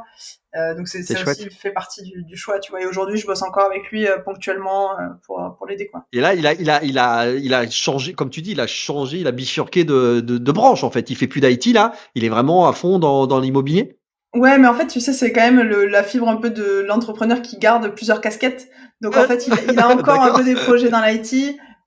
Tu vois, pendant cette période où l'immobilier est beaucoup plus ralenti, on va dire, bah, tu vois, il a un peu repris Ouais, cette ouais, c'est casquette vrai qu'en ce IT. moment, ouais, Et finalement, c'est ouais, pas mal ouais, aussi, ouais. tu vois, en termes de leçons entrepreneuriales. Moi, j'ai vraiment grandi un peu avec cet Ah ouais? esprit de, tu vois, garder plusieurs activités. Moi, c'est pour ça que là, aujourd'hui, j'ai 3 entreprises. Tu vois, j'ai ma micro-entreprise sur lesquelles je garde des missions freelance. J'ai Bravo PME sur lesquelles je Yes. garde une ligne de revenus. Et comme ça, on va passer, ça va faire la transition. J'ai Gross Hiring Tout maintenant à sur fait. lesquelles je passe 5 jours par semaine, tu vois, à fond, quoi, lancé sur le projet, quoi. Ouais. Yes. Alors, allez, c'est pas un podcast de start-up, mais allons-y pour le pitch. Raconte-nous, c'est quoi cette boîte-là de ce que tu nous as dit, et en tout cas, quand je t'ai présenté, tu nous as expliqué que c'était le growth appliqué au monde du recrutement. Alors, je veux savoir ce que ça veut dire, ça. Raconte-nous. Exactement. Ben, je vais te faire en 2 minutes la genèse de ce projet. En fait, ce qui s'est passé, c'est Allez. que moi, je me suis lancée en freelance. J'allais aider les PME sur du marketing et sur du commerce. J'allais dans les équipes pour les former sur des techniques. Finalement, j'ai un fondateur Mhm. un jour, Hervé Rousseau, qui s'il nous entend, qui m'a dit Marilou, t'as formé le marketing, t'as formé le commerce. Je veux que tu ailles voir mes recruteurs. Je veux que tu ailles voir mes recruteurs D'accord. et que tu leur expliques toutes ces petites techniques là que tu montres à tout le monde dans la boîte. Et au début, je me suis dit, donc ça Ouais. c'était il y a 2 ans et demi. Au début, je me suis dit, mais qu'est-ce que je vais aller apprendre à des recruteurs? Je t'avoue que, tu vois, j'avais fait mon stage dans le monde du recrutement, mais c'était du code. Un, Et en fait, je me dis, bon, je vais voir comment ils travaillent. Donc, j'analyse un petit peu la façon de travailler des recruteurs et je me rends compte que, justement, cette fibre un peu grosse, marketing RH, en fait, ça peut énormément apporter dans, tu vois, justement, aller éviter toutes les tâches un peu chronophages qu'ils réalisent, mais qui pourraient être optimisées et ouais. puis aller un petit peu Optimiser. amplifier leur message, travailler avec ce côté très Plus itératif, tu vois. d'efficacité aussi, hein. Plus Exactement, d'efficacité ouais. aussi, hein, parce que le monde du recrutement et des RH, il a été complètement bouleversé avec le digital. Qu'on aime ou qu'on n'aime pas, qu'on veuille ou qu'on veuille pas, c'est pas la peine de se mettre des ornières. Le digital, il a bousculé tous les secteurs et la RH en particulier. Hein, c'est particulièrement, je dirais, sensible à toutes ces innovations d'outils, de manières de faire, de se comporter. Rien que le sujet LinkedIn à lui tout seul, on peut y passer 6 heures de podcast dessus. Hein. Exactement. Et tu vois, et en plus, c'est un peu ce changement de paradigme où finalement les recruteurs qui ont fait des études de ressources humaines, ils sont formés un petit peu à comment, à partir d'une pile de CV, je vais trouver le bon profil pour le poste. Sauf qu'aujourd'hui, on est dans C'est un ça. monde où on reçoit pas la pile de CV et où il faut aller chasser les Ouais, personnes, il faut aller trouver les c'est plus comme profils. ça. Exactement. Et Ouais, donc c'est du coup, clair. dans cette approche-là, il faut beaucoup plus avoir cette casquette un petit peu de, tu vois, de commercial qui va aller mettre en avant de la bonne façon, qui va aller trouver les bonnes personnes à mettre en Mmh. face et qui va aller les convaincre, tu vois. Et donc du coup, tout cet aspect, un peu de la psychologie du marketing, tout cet aspect de copywriting, tout cet aspect de data aussi, analyser les data. Ben, en fait, ça a Ouais, ouais, complètement ouais, sa place dans le monde du recrutement et c'est ce qu'on fait aujourd'hui bien avec sûr. Gross Hiring. On est devenu un organisme de formation là, donc on est Calliope, tout D'accord, ça d'accord. depuis quelques OK. mois. Et en fait, tu vois, de fil en aiguille, moi, je suis passée de faire des missions freelance à me rendre compte qu'en fait, ça intéressait plein de recruteurs. Donc, ce que j'ai fait au début, c'est que j'ai lancé une communauté. J'ai trouvé mes 2 associés qui étaient ultra chauds aussi sur le projet, c'est des grosses aussi, qui travaillent dans le monde du recrutement. Et en fait, on s'est dit, on va lancer une communauté. Aujourd'hui, on a 3000 recruteurs qui sont concernés par tous ces sujets de comment je vais D'accord. aller faire ma veille sur toutes ces techniques, voilà. Donc Et à côté, la mission première de Growth Hiring, c'est pas de recruter pour les entreprises. Vous êtes pas cabinet de recrutement ou si aussi? non, aujourd'hui, on fait pas ça. On est vraiment là Vous êtes pour sur former les recruteurs. la formation, l'accompagnement des sociétés, enfin en tout cas des gens de RH dans les sociétés. D'accord. Exactement. Donc, tu vois, par exemple, on va dans un cabinet de recrutement ou alors dans une ESN ou dans une startup qui a de gros enjeux de recrutement. On va regarder comment ils travaillent aujourd'hui. On fait un petit audit des méthodes actuelles, des outils qui sont en place et on va aller adapter tout ça, tu vois, main dans la main avec les dirigeants pour savoir justement quel niveau de transformation ils veulent atteindre. Et puis, on forme les équipes avec des ateliers pratiques en visio comme ça pour pouvoir bien partager l'écran, tout leur montrer. Et après, bah voilà, à la fin de la formation, les recruteurs utilisent ces nouvelles méthodes et finalement ont déjà des résultats sur ces nouvelles techniques-là. Donc vraiment de la formation, formation de recruteurs. Ouais, apprendre les autres à faire. Ouais. Apprendre les autres à faire, et il y a du travail, hein, il y a du taf, il y a du chemin à faire parce qu'on pourra dire ce qu'on veut, mais mine de rien, le numérique va très vite. Alors maintenant avec l'IA, j'en parle même pas. J'imagine que vous êtes au diapason et vous mettez à la page en permanence, mais l'IA, c'est quand même un chien dans un jeu de quilles qui est quand même venu encore. C'est-à-dire que déjà ça allait vite, mais là on est passé du karting à la Formule 1, quoi. C'est-à-dire que l'IA dans les métiers que moi j'appelle les métiers fonctionnels, les métiers marketing, communication, RH, c'est quand même des gros chambardements, ça va très vite. C'est-à-dire que moi d'ailleurs, je sais pas ce que tu en penses Marilou, tu peux nous donner ton point de vue d'experte. Moi souvent je dis en rigolant, mais là c'est même plus une question de vitesse, c'est plus une question d'accélération. C'est-à-dire que là on est passé à un côté exponentiel. Et exponentiel, c'est au-delà d'aller vite. C'est pas que ça va vite, c'est que là c'est bouleversant, c'est révolutionnaire plus que la vitesse elle-même. Et à un moment donné, quand ça va vite, tu peux te dire allez, je vais essayer de rattraper le coche, pas avec un truc comme l'IA qui se rattrape pas, quoi. C'est-à-dire que si tu prends pas le truc au bon, franchement, là danger absolu parce que le rattrapage il va être très compliqué quand même, quoi. C'est- Ouais, c'est vrai. Bah, non, mais t'as raison. C'est vrai que ça s'est énormément accéléré sur les derniers mois. Et en fait, nous, on construit du coup au fur et à mesure, tu vois, les prompts en fonction des besoins aussi qu'on a. Tu vois, dans les cabinets qu'on accompagne, on va construire les bons prompts pour les aider à mettre ça en place. Et tout l'enjeu, c'est de pas avoir juste quelque chose qui est construit et qui dort, tu vois, sur une étagère, mais d'avoir Ah, ça intégré dans les méthodes des recruteurs. Donc ça se fait petit à petit. On voit aussi qu'il y a une énorme différence, on va dire, de pratique, tu vois. En fait, c'est pas du tout un monde qui est homogène. Chaque cabinet a sa façon de recruter. Et tu vois, les niveaux des personnes et les approches, elles sont très différentes. Mais en tout cas, c'est vrai que nous, on a dans notre accompagnement toute une partie où on va, tu vois, générer les bons prompts, partager une bibliothèque de prompts justement pour se tenir à jour et être bien au fait ah. de tous ces sujets-là, ouais. La minute temps mort, la minute apprentissage pour ceux qui nous écoutent et qui sont de la génération X, la mienne, et qui sont pas toujours super affûtés sur le digital. Le prompt, c'est la consigne, c'est le truc qu'on indique à l'intelligence artificielle qu'on utilise. Donc en fait, c'est du questionnement, c'est une manière de lui parler, hein, et de lui demander quelque chose. Et on appelle ça donc un prompt par rapport à donc l'utilisation de l'intelligence artificielle. C'est ce que tu nous expliques, Marilou. Et évidemment, qui dit nouvelle techno qui est arrivée à l'IA, eh bien, il y a un phénomène d'apprentissage, c'est-à-dire que si tu veux obtenir des bonnes réponses, il faut savoir poser les bonnes questions. Donc, en fait, la qualité du fameux prompt détermine absolument de manière incroyable le niveau de qualité de la réponse. Donc, quand tu fais un prompt pourri, ta réponse, elle sera pourrie. Donc, c'est pour ça qu'il faut apprendre, il faut savoir tester. Alors toi, Marilou, tu es au bon endroit puisque tu as fait du Gauss et tu continues à en faire. Tu sais qu'il faut tester jusqu'à trouver la bonne manipulation, la bonne manière de parler, hein, de discuter avec cette fameuse IA. Ouais, exactement, c'est Et, ça. Et en fait, il faut aussi arriver à bien comprendre, je pense, tout le mécanisme de prompt engineering, juste pour savoir justement qu'est-ce qu'on va pouvoir transformer en fait et identifier. Tu vois, nous, on a mis en place quelque chose chez Gross Hiring, c'est que notre to-do list, en fait, on a mis des petites colonnes à côté pour caractériser si c'était automatisable, si c'était processable d'accord. ou si c'était si on pouvait injecter Ouais, de l'IA dedans, tu vois. Et d'accord. en fait, Ouais, du coup, pour un chaque petit tag qui tac tout de suite exactement. te dit OK, dans quelle catégorie on est là. Ouais, d'accord, très bien, Exactement. Et je vois après, très tu bien. vois, et on fait après on priorise et on fait un peu des listes de choses qu'on va tout automatiser et on travaille avec Yes. quelqu'un qui nous aide sur l'IA justement pour aller challenger ça. Donc un vrai expert, tu vois, qui fait des agents ChatGPT poussés. Ouais, bien. Et donc ça, c'est super Des utile, ouais. chatbots ou des petits espèces Ouais, de petits, on appelle ça des agents conversationnels. exactement. Donc, d'accord. Ouais, super. Alors, génial, on voit le positionnement de Ghost Haring. De ce que je comprends, tu me dis, ta cible, c'est à la fois des gens, cabinets de recrutement, etc., mais c'est aussi les départements RH des entreprises. C'est les deux.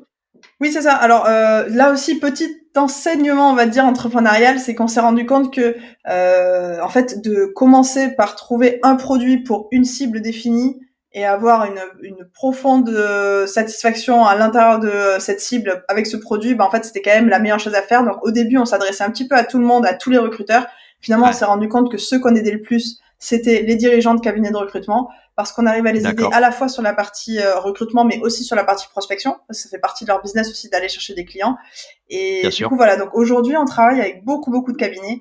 On a accompagné, tu vois, près d'une cinquantaine de cabinets depuis qu'on est sur cette cible-là. On a beaucoup de demandes aussi côté ESN qui ont des gros enjeux de D'accord. recrutement. Ah, Et on a entreprise de services numériques, hein, c'est les exactement. sociétés d'informatique, sociétés de IT, quoi, de services. D'accord. Ouais, ouais. Voilà. Et Yes. après, les scale-up, tu vois, les boîtes qui ont besoin d'accélérer, mais c'est plus au compte-goutte, tu vois. On va vraiment travailler avec beaucoup de cabs, avec quelques ESN, et après, c'est anecdotique. Et puis, il y a aussi les recruteurs indépendants qui se lancent à leur compte. Donc, nous, ça nous parle beaucoup parce que moi, je suis ancienne freelance, tu vois, donc qui Ah veulent oui, ah, justement bien sûr. qui savent à quel point c'est important de rester quand tu es en indépendant au fait des dernières technos et de te former en permanence. Donc eux aussi veulent se former. On a proposé des formats bootcamp. Aujourd'hui, on n'a plus trop le temps de les proposer, mais D'accord. Ouais, on ouais. a une académie en fait dans laquelle on a regroupé tout le savoir. Et donc pour ceux qui veulent se former, on a aussi une académie en ligne, quoi. D'accord. Bah, justement, j'avais envie, Marilou, de passer à un truc qui me touche évidemment beaucoup. C'est là, on voit le concept et le positionnement de ta boîte, mais maintenant, je voudrais qu'on aille un peu dans les coulisses et que tu nous parles et que tu nous racontes c'est comment tu croises, comment tu rencontres tes deux cofondateurs, parce que vous êtes trois, je crois. Ouais. Et puis voilà, raconte-nous ça, parce que mine de rien, là, vous avez créé une boîte. Est-ce que vous êtes en bootstrap? Est-ce que vous avez des investisseurs, combien vous êtes? Enfin voilà, est-ce que tu peux nous raconter un peu les coulisses mais tout ça, ça tient debout comment? Et comment tu as rencontré tes cofondateurs? Complètement. Bah écoute, moi, tout est parti de la rencontre avec Hugo chez Miro, qui arrivait, qui a 8 ans de D'accord. moins que moi, mais qui était chez Miro en C'était stage de quelqu'un fin qui était d'études. déjà chez Miro. D'accord, Exactement. ouais. Et en fait, je me rends compte qu'on travaille très bien ensemble. Et finalement, quand lui, donc moi, je pars en freelance, je démissionne. Lui il finit son stage et part à Station F faire une boîte justement dans le recrutement. Et en fait, on D'accord. est resté en contact. Et ça, c'est une très bonne technique pour trouver ses associés. En fait, finalement, les personnes avec qui tu aimes bien travailler, on est resté en contact. On s'est donné un petit peu des moments récurrents, une fois par mois, pour être à 30, tu vois, 50% du temps sur cette heure-là, moi j'étais plongée dans ces sujets, et lui, le reste du temps, D'accord, il se plongeait dans mes sujets. d'accord. On se challengeait comme Inversé, ça. c'est-à-dire: «Tiens, regarde Exactement. regarde mes trucs, je regarde les tiens», quoi. Ah ouais, c'est Exactement. sympa ça. Ouais, Et on a fait ça ouais, c'est chouette. pendant presque un an. Et en fait, du coup, on a vraiment suivi l'un l'autre, tu vois, l'évolution de nos projets. Et en fait, c'est là où le gros hiring est arrivé en plein milieu, parce que moi, je commençais à faire mes missions dans les PME avec les recruteurs. Lui était à Station F faire sa boîte. En fait, on s'est dit, là, il y a un truc à faire. Et donc, on s'est mis, tu vois, un jour par semaine à travailler ensemble sur ce projet. Et c'est vrai qu'on avait plein d'idées, mais tu sais, on est deux créatifs et il nous manquait un peu ce Ouais, côté, ça maintenant, ça on ça ça passe à peut s'éparpiller, l'action. ouais, ça peut Exactement, on s'éparpiller un peu, s'éparpillait quoi. trop. On Ouais, s'éparpillait trop, et c'est là où en fait où il m'a dit, écoute, j'ai un ami du lycée qui est un entrepreneur aussi, qui avait lancé sa boîte à Madrid pendant ses études. Donc les deux, ils ont 24 ans, d'accord. tu vois. À cette époque-là, ils ont 22 et 23 ans, hein. Ouais, 23, ouais, à peu près 23 ans. Et du coup, il me dit, Cette nouvelle génération d'entrepreneurs qui n'attend pas l'âge, des années, pour ah faire des ouais, choses. non mais exactement. Et du Ouais, coup, je rencontre Alexis, que je trouve aussi à la fois brillant, à la fois ultra sympa. Et en fait, je me dis, c'est là, il y a vraiment un truc à faire. Et très ouais, vite, on se dit, vas-y, on démarre, quoi. Moi, à ce moment-là, alors je t'ai pas raconté tout ça, mais j'étais à Dubaï pour une mission freelance avec un client. Donc, je commence à travailler depuis Dubaï sur ce projet avec eux à distance. Et en fait, il y a eu vraiment un énorme match, parce qu'en fait, on a la même vision de ce qu'on veut construire. On a envie d'aller chercher du résultat avec les clients, donc plutôt l'esprit bootstrap en fait. On a envie de trouver quelque chose qui vend, que les gens veulent, pour proposer à quelque chose que les gens bien veulent, sûr. et aller un petit peu aussi évangéliser en partageant beaucoup de valeurs, beaucoup de contenu sur LinkedIn, de façon très, tu vois, c'est vraiment, on fait des événements, on dit un petit peu toutes les techniques, quoi, et on se dit, en fait, les gens auront forcément besoin de nous aussi pour les mettre en œuvre après, tu vois. Et donc, on passe un an à construire la communauté comme ça. Donc vraiment, tu vois, 2 jours par semaine, on n'était pas rémunéré pendant un an, mais on passait du temps à construire un peu le travail de fond et les Ouais, c'est de assets de long terme. l'investissement, investissement. Investissement sur le exactement. temps long, et puis, un truc très intéressant que tu as dit, c'est-à-dire, c'est pas grave, lâcher le contenu, annoncer les choses et cetera parce que, de toute façon, c'est pas genre on va te le piquer, on va le faire à ta place, hein. C'est pas aussi simple que ça, hein. Donc, derrière, ça te crée une forme d'autorité, de réputation, qui est toujours bénéfique. Donc, ouais, c'est un bon hack, ce que tu évoques là, ouais, d'accord. Ouais, c'est ça et puis si Yes, tu en parles pas, tu donc, peux pas ouais. embarquer les gens avec toi. Donc là, l'idée, c'était d'embarquer les gens avec nous et voilà et ça a bien pris et voilà et aujourd'hui, tu vois, on est vraiment donc aujourd'hui, pour te faire la situation de la boîte, sur la première année, on a fait, 200 000 € de chiffre d'affaires. Donc en fait, on a validé tout le modèle de, en fait, ça Vous êtes en fonctionne. SAS? Vous avez monté une boîte Ouais, en SAS, on est à tous les SAS, 3? Ouais. on est au même niveau de part tous les trois. Et en fait, on est plutôt sur une approche où on a envie de s'entourer. Tu vois, tant que le business model n'est pas éprouvé sur plusieurs années, on a plutôt envie de s'entourer d'un collectif de free. Tu vois, plutôt que d'avoir des Plutôt que de mécanismes de recruter en start-up. interne, CDI, tout ça, ouais, je vois bien. Je vois bien. Exactement, on Je vois veut s'assurer bien. de bien consolider le modèle avant de recruter. Et donc du coup là, on s'entoure de, tu vois, on a une quinzaine de freelances qui travaillent avec nous. On les engage sur le long terme. On est un peu tourné vers ces nouvelles méthodes de travail. Et ayant été freelance nous aussi, Ah, côté euh, hybride, ouais, ouais, tout à voilà. Et fait. puis on construit aussi une boîte nomade en fait parce qu'on va travailler un mois tous les trimestres à l'étranger. Et on se regroupe. Donc là, j'habite avec eux. Tu vois, on est un mois au Maroc. Là, on habite D'accord. tous ensemble pour bosser à fond sur le Ça, c'est projet. chouette. Ah, Ouais, c'est top ça. c'est top et ça Super, accélère super, vraiment, tu super vois. technique ça. Et puis, en fait, moi, je ne sais que trop que vous devez absolument le faire et en profiter pendant que vous êtes ce que vous êtes et comment vous êtes. Parce que moi, à mon âge, eh ben, tu peux plus faire ça. Et donc, c'est pas du tout pareil. Tu vois, moi, j'ai pas eu la chance et je regretterais. Maintenant, c'est trop tard entre guillemets, mais je regretterais toujours ce côté. Waouh, t'as pas d'attache, t'as pas de contraintes particulières, etc. Allez, bim, tu pars n'importe où, etc. Tu te focuses. C'est juste extraordinaire comme expérience et pour avancer quoi. Donc, vous avez une chance de le faire et c'est super. Bravo. C'est Ouais, non, vraiment c'est vrai que un super truc ça. c'est vrai que c'est cool, c'est un vrai Yes. accélérateur de projet à chaque fois. On fait 2 semaines où on est que tous les trois et c'est assez intense, Ouais, tu vois. ouais. On fait des nocturnes, on bosse beaucoup et il y a beaucoup d'itérations sur le projet. Et après, on fait 2 semaines où on ouvre aux amis, à la famille, aux proches. Et donc, du Tu coup, fais on est des deux gros semaines, progrès, hein. Ouais, ouais. ça c'est top. Comment tu gères le côté pas glam glam, parce que là, je vois qu'il y a une association de compétences et d'expertise et cetera, mais mine de rien, quand tu as une SAS, bah, il y a les côtés pas sympas qui sont le pacte d'actionnaires, la comptabilité, la trésorerie, le BFR, le besoin en fonds de roulement, ce genre de bricole. Tu vois, comment vous gérez ça tous les 3? Il y en a un qui s'en occupe plus que d'autres ou c'est comment?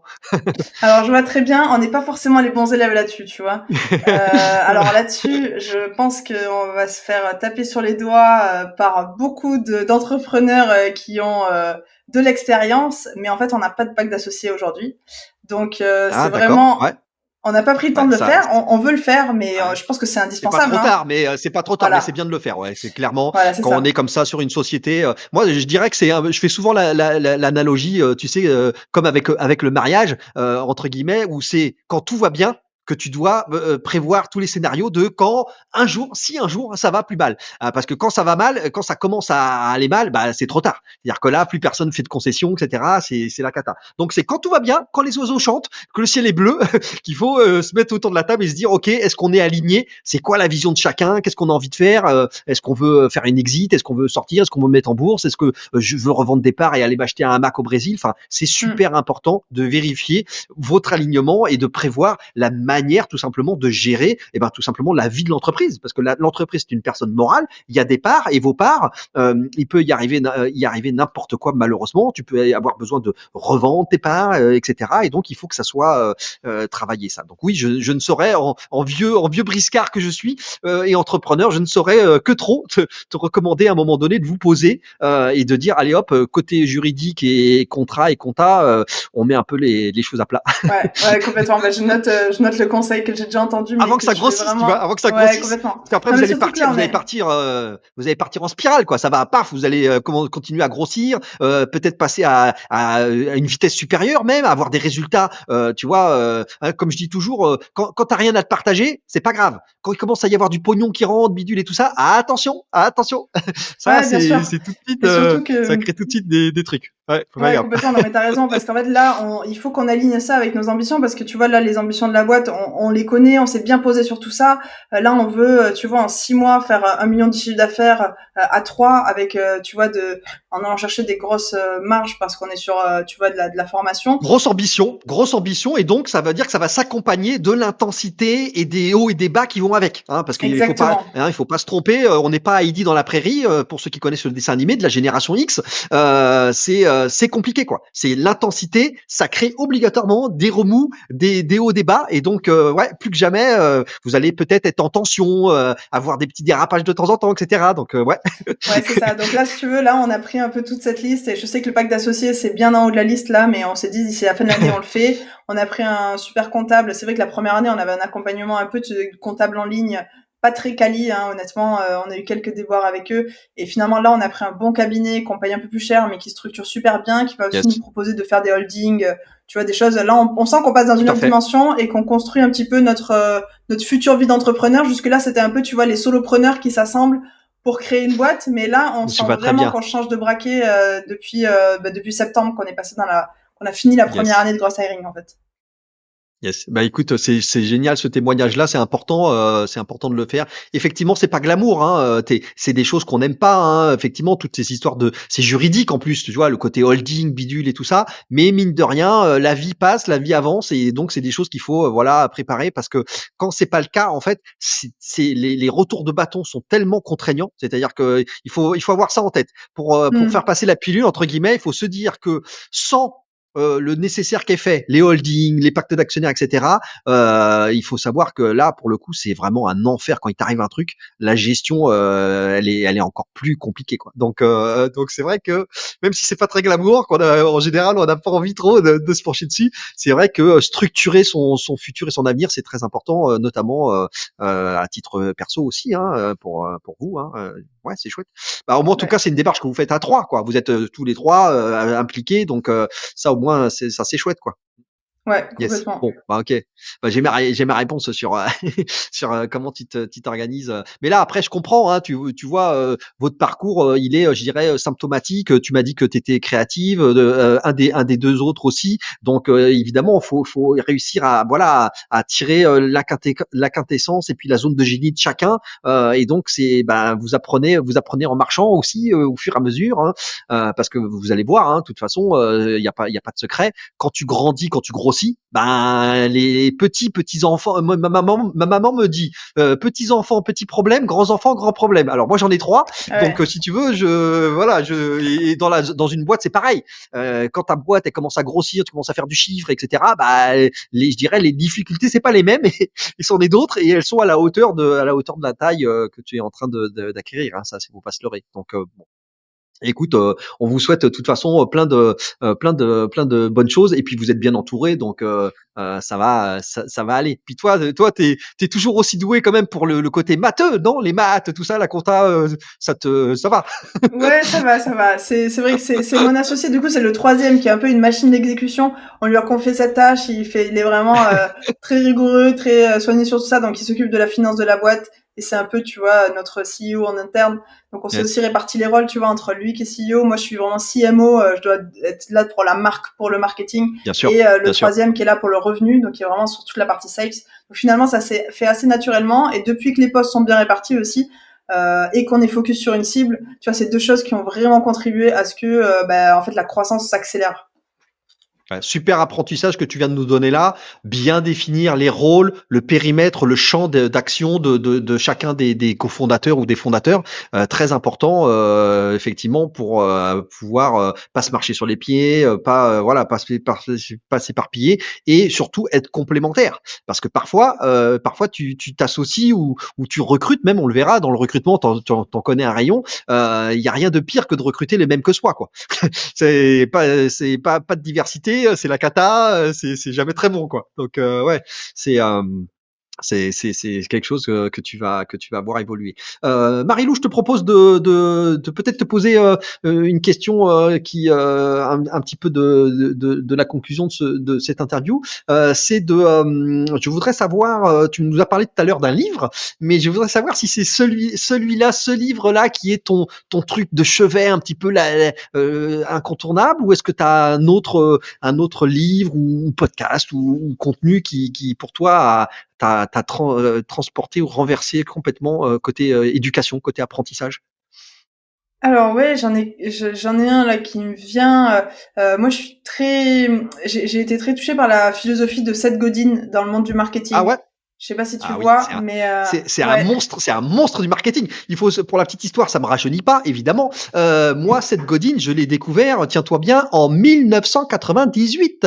Pourquoi? Ah Parce que oui. j'en profite pour vous raconter l'anecdote. Seth Godin avait une boîte de marketing de la relation client qui s'appelait Yoyodine, Yoyodine.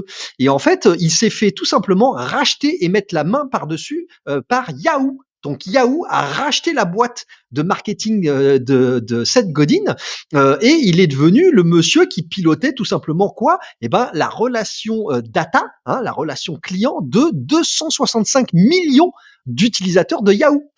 Donc c'est comme ça que Seth Godin, et moi je l'ai connu et avec ses livres et puis évidemment c'est devenu et c'est le gourou du marketing et du permission marketing, hein, qui consiste à quand même à dire un truc X années plus tard, c'est toujours aussi vrai. C'est pour avoir une bonne relation avec quelqu'un, et ben il suffit de lui demander si on peut parler avec lui, hein, demander l'autorisation. Est-ce que je peux parler avec toi? Est-ce que je peux faire cette interview avec toi, Marilou? Et jusqu'à preuve du contraire, et ben en général la réponse c'est oui. Hein, plutôt que d'être dans le Ouais. spam et dans le. Hein, donc, ouais, Seth Godin, c'est une sacrée figure. Ouais, Euh, complètement. Donc Seth Godin, le livre, tu vois, This is Marketing. En français, je crois que c'est ça le marketing. Bah c'est ça, ça en le fait, marketing, ouais. ça te passe vraiment un peu toute ta philosophie qui est dans la co-construction et qui est aussi, tu vois, un petit peu une phrase qui est affichée, je crois, à Y Combinator, mais c'est make something people want. Et en fait, voilà, aller C'est mieux, Mariou, faire quelque chose que les gens veulent, c'est pas mal.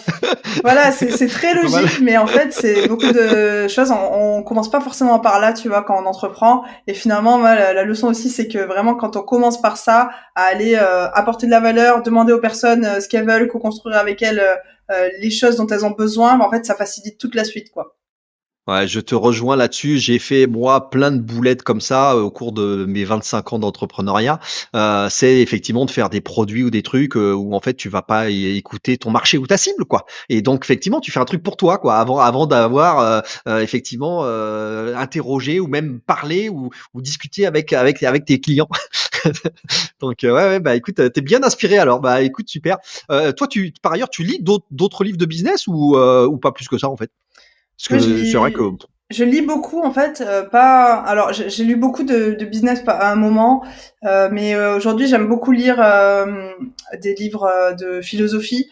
En d'accord. ce moment, je lis beaucoup Charles Pépin, Ah euh, ouais, bien. Thomas Dansbourg aussi. Et voilà, et D'accord. j'alterne un peu entre Cool. des ressources de podcasts, de vidéos, mais c'est vrai que je trouve que je retrouve pas mal de Très repères et intéressant ça. d'inspiration. Ouais. Et comme j'aime beaucoup l'écriture, tu vois, à travers la newsletter aussi, je fais pas mal Yes. Ouais. d'ateliers d'écriture et beaucoup de lectures notamment sur tous Oh. ces sujets-là. Yes. Bon. Marilou, allez, la question magique qui va nous permettre de savoir qu'est-ce que tu as au fond des tripes et quel est ton petit rêve secret. Je te donne un chèque en blanc. Tu as des moyens financiers absolument illimités. Je voudrais savoir qu'est-ce que tu fais avec ça. Raconte-nous. Est-ce que tu rachètes une boîte qui existe déjà? Est-ce que tu en crées une autre? Voilà. Dis-nous quel est un petit peu ce que tu ferais alors que tu as des moyens qui sont absolument infinis. Ok, alors je pense que si j'ai un chèque en blanc, déjà je reste dans l'entrepreneuriat, ça c'est sûr, et c'est pour entreprendre et Je pense bien. c'est plutôt pour créer mon projet. Et en fait, je retournerai vraiment dans le domaine du sommeil. D'accord. Alors peut-être pour aller même avec beaucoup plus d'ambition que construire un masque de nuit, mais pour aller, tu vois, je pense qu'on est chacun, c'est quelque chose quand même qui rythme, tu vois, un tiers, un quart de nos journées. C'est quand même la base du bien-être pour, tu vois, nos sociétés modernes. Et du coup, j'irai vraiment explorer ça, essayer de comprendre aussi quel est le profil de dormeur de chacun et faire en sorte que chacun puisse vraiment maximiser un peu sa récupération et voilà, aller dans ce domaine Yes. vraiment bien-être, sommeil.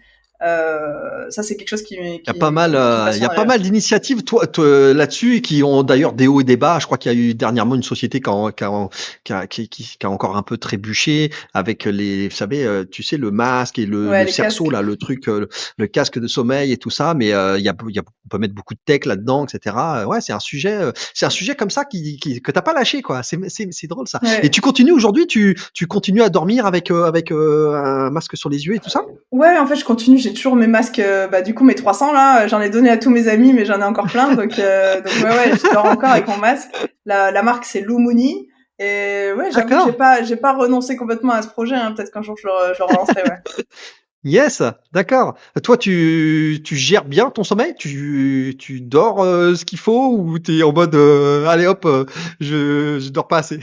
Non, mais moi, C'est comment? j'adore dormir. Je trouve que c'est vraiment mon petit plaisir, tu vois, le rituel de Fais sommeil le attention à soir. ça. Et c'est pas dans mes priorités, ouais.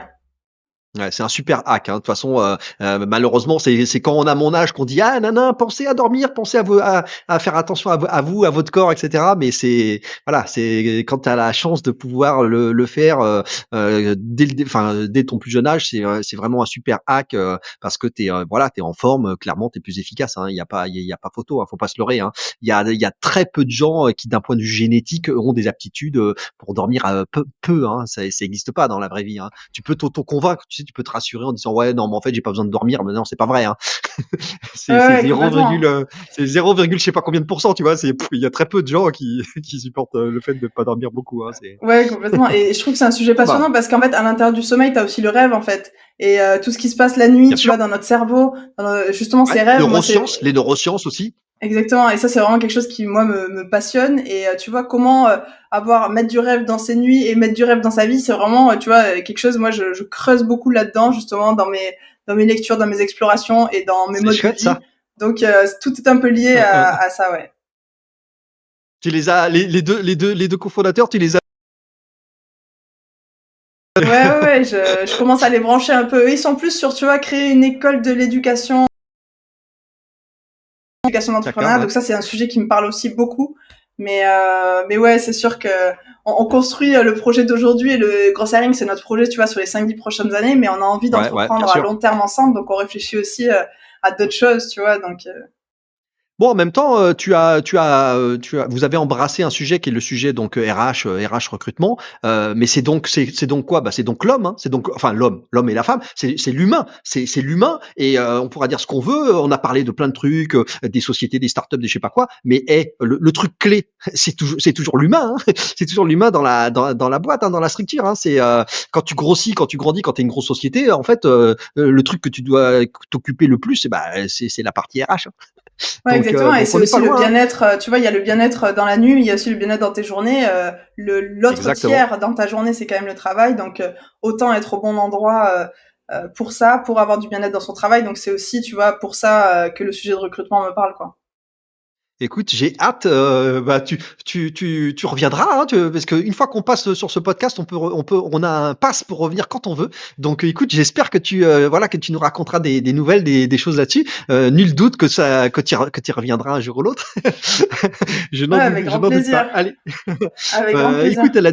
la dernière question pour cette interview. J'aimerais savoir si tu as une personne que tu aimerais que j'invite, que j'interviewe. Est-ce que voilà, est-ce que tu as comme ça une personne ou deux qui te viennent en tête et soit tu les connais et je te remercie de me mettre en relation avec ces personnes-là, ou sinon, bah, j'irai avec mon petit bâton de pèlerin essayer de remonter, de faire venir la personne que tu voudrais voir sur ce podcast. Dis-nous, est-ce que tu as un ou deux noms en tête? Ouais, écoute, je pense que tu peux aller toquer un peu à la porte de l'équipe de The Quest. Je sais pas si ça te parle, mais ils sont en train Ah, de monter le yes. centre de formation pour les futurs entrepreneurs. Donc, ils veulent trouver le Kylian Mbappé Ouais, ouais, ouais. de l'entrepreneuriat. Et c'est une team, moi, c'est des amis à moi. Je les adore et j'adore la façon dont ils mènent leur projet. Donc, tu vois, t'as Maxime Blondel, mais t'as Écoute, aussi Robin Adams tout ça. Donc hésite Tout pas à à aller fait. les voir de ma part et Ouais, ouais, ouais. Je les suis d'ailleurs, Maxime Blondel que je suis parce que c'est une figure mine de rien de l'entrepreneuriat. Et puis, alors d'ailleurs, on n'arrive pas trop à les définir. C'est pas tout à fait un incubateur ni un accélérateur, mais en tout cas, ils ont une approche très particulière de monter des business et puis de recruter l'équipe qui le mettent à l'intérieur. Hein. Le concept, c'est ça. Donc, très bonne idée. Écoute, très bonne idée. Avec grand plaisir, si jamais tu veux effectivement faire la mise en relation, eh bien, je prends. Ça sera extra de les avoir sur ce podcast. Ouais. Chouette. superbe, avec plaisir, je ferai Yes. ça. Marie-Lou, génial. Écoute, j'ai passé un moment super. J'espère que toi aussi. Oui, oui, oui, On a complètement. vraiment parcours incroyable. Bravo, bravo pour tes accomplissements. Ce n'est pas fini. Continue comme ça. Tu es vraiment une belle figure de l'entrepreneuriat au féminin en plus. Donc ça c'est juste génial. Bravo pour tout ce que tu accomplis. Et puis on te souhaite, bah écoute, plein de bonnes choses. Reviens quand tu veux. Et puis je te dis à très bientôt sur les réseaux, comme on dit. Ouais, bah, merci beaucoup. Merci de créer du contenu et de prendre le relais aussi pour aider les entrepreneurs à partager un Allez, petit peu il leur faut. parcours. Merci. Hein. Il faut. Je pense qu'on se recroisera puisque on est comme tu dis, dans cet univers de l'éducation, de la transmission, etc. Donc, il y a plein de choses à faire et je dirais, c'est vraiment quelque chose qui nous enthousiasme et qui nous transporte. Donc, écoute, avec grand plaisir, on se reparlera de ces sujets-là. À très bientôt, Marie-Lou. Ciao, Super. ciao. Merci, Patrick. Salut. Bye bye. C'est déjà fini pour cet épisode. Merci pour votre écoute et d'être resté jusque-là. Vous pouvez continuer à engager la conversation en me laissant des commentaires et en me contactant via LinkedIn. Si ça vous a plu, merci de prendre 30 secondes pour donner de la force et de l'envie en mettant une note de 5 étoiles. C'est vraiment important, c'est ce qui fera connaître le podcast au plus grand nombre et qui le fera remonter dans les classements. Vous pouvez aussi le partager à votre entourage et je vous dis un grand merci du fond du cœur. Force et courage à vous, n'oubliez pas, vous n'avez rien à perdre, soit vous gagnez, soit vous apprenez. Croyez en vous et rendez-vous au prochain épisode. C'était Patrick du podcast Je ne perds jamais.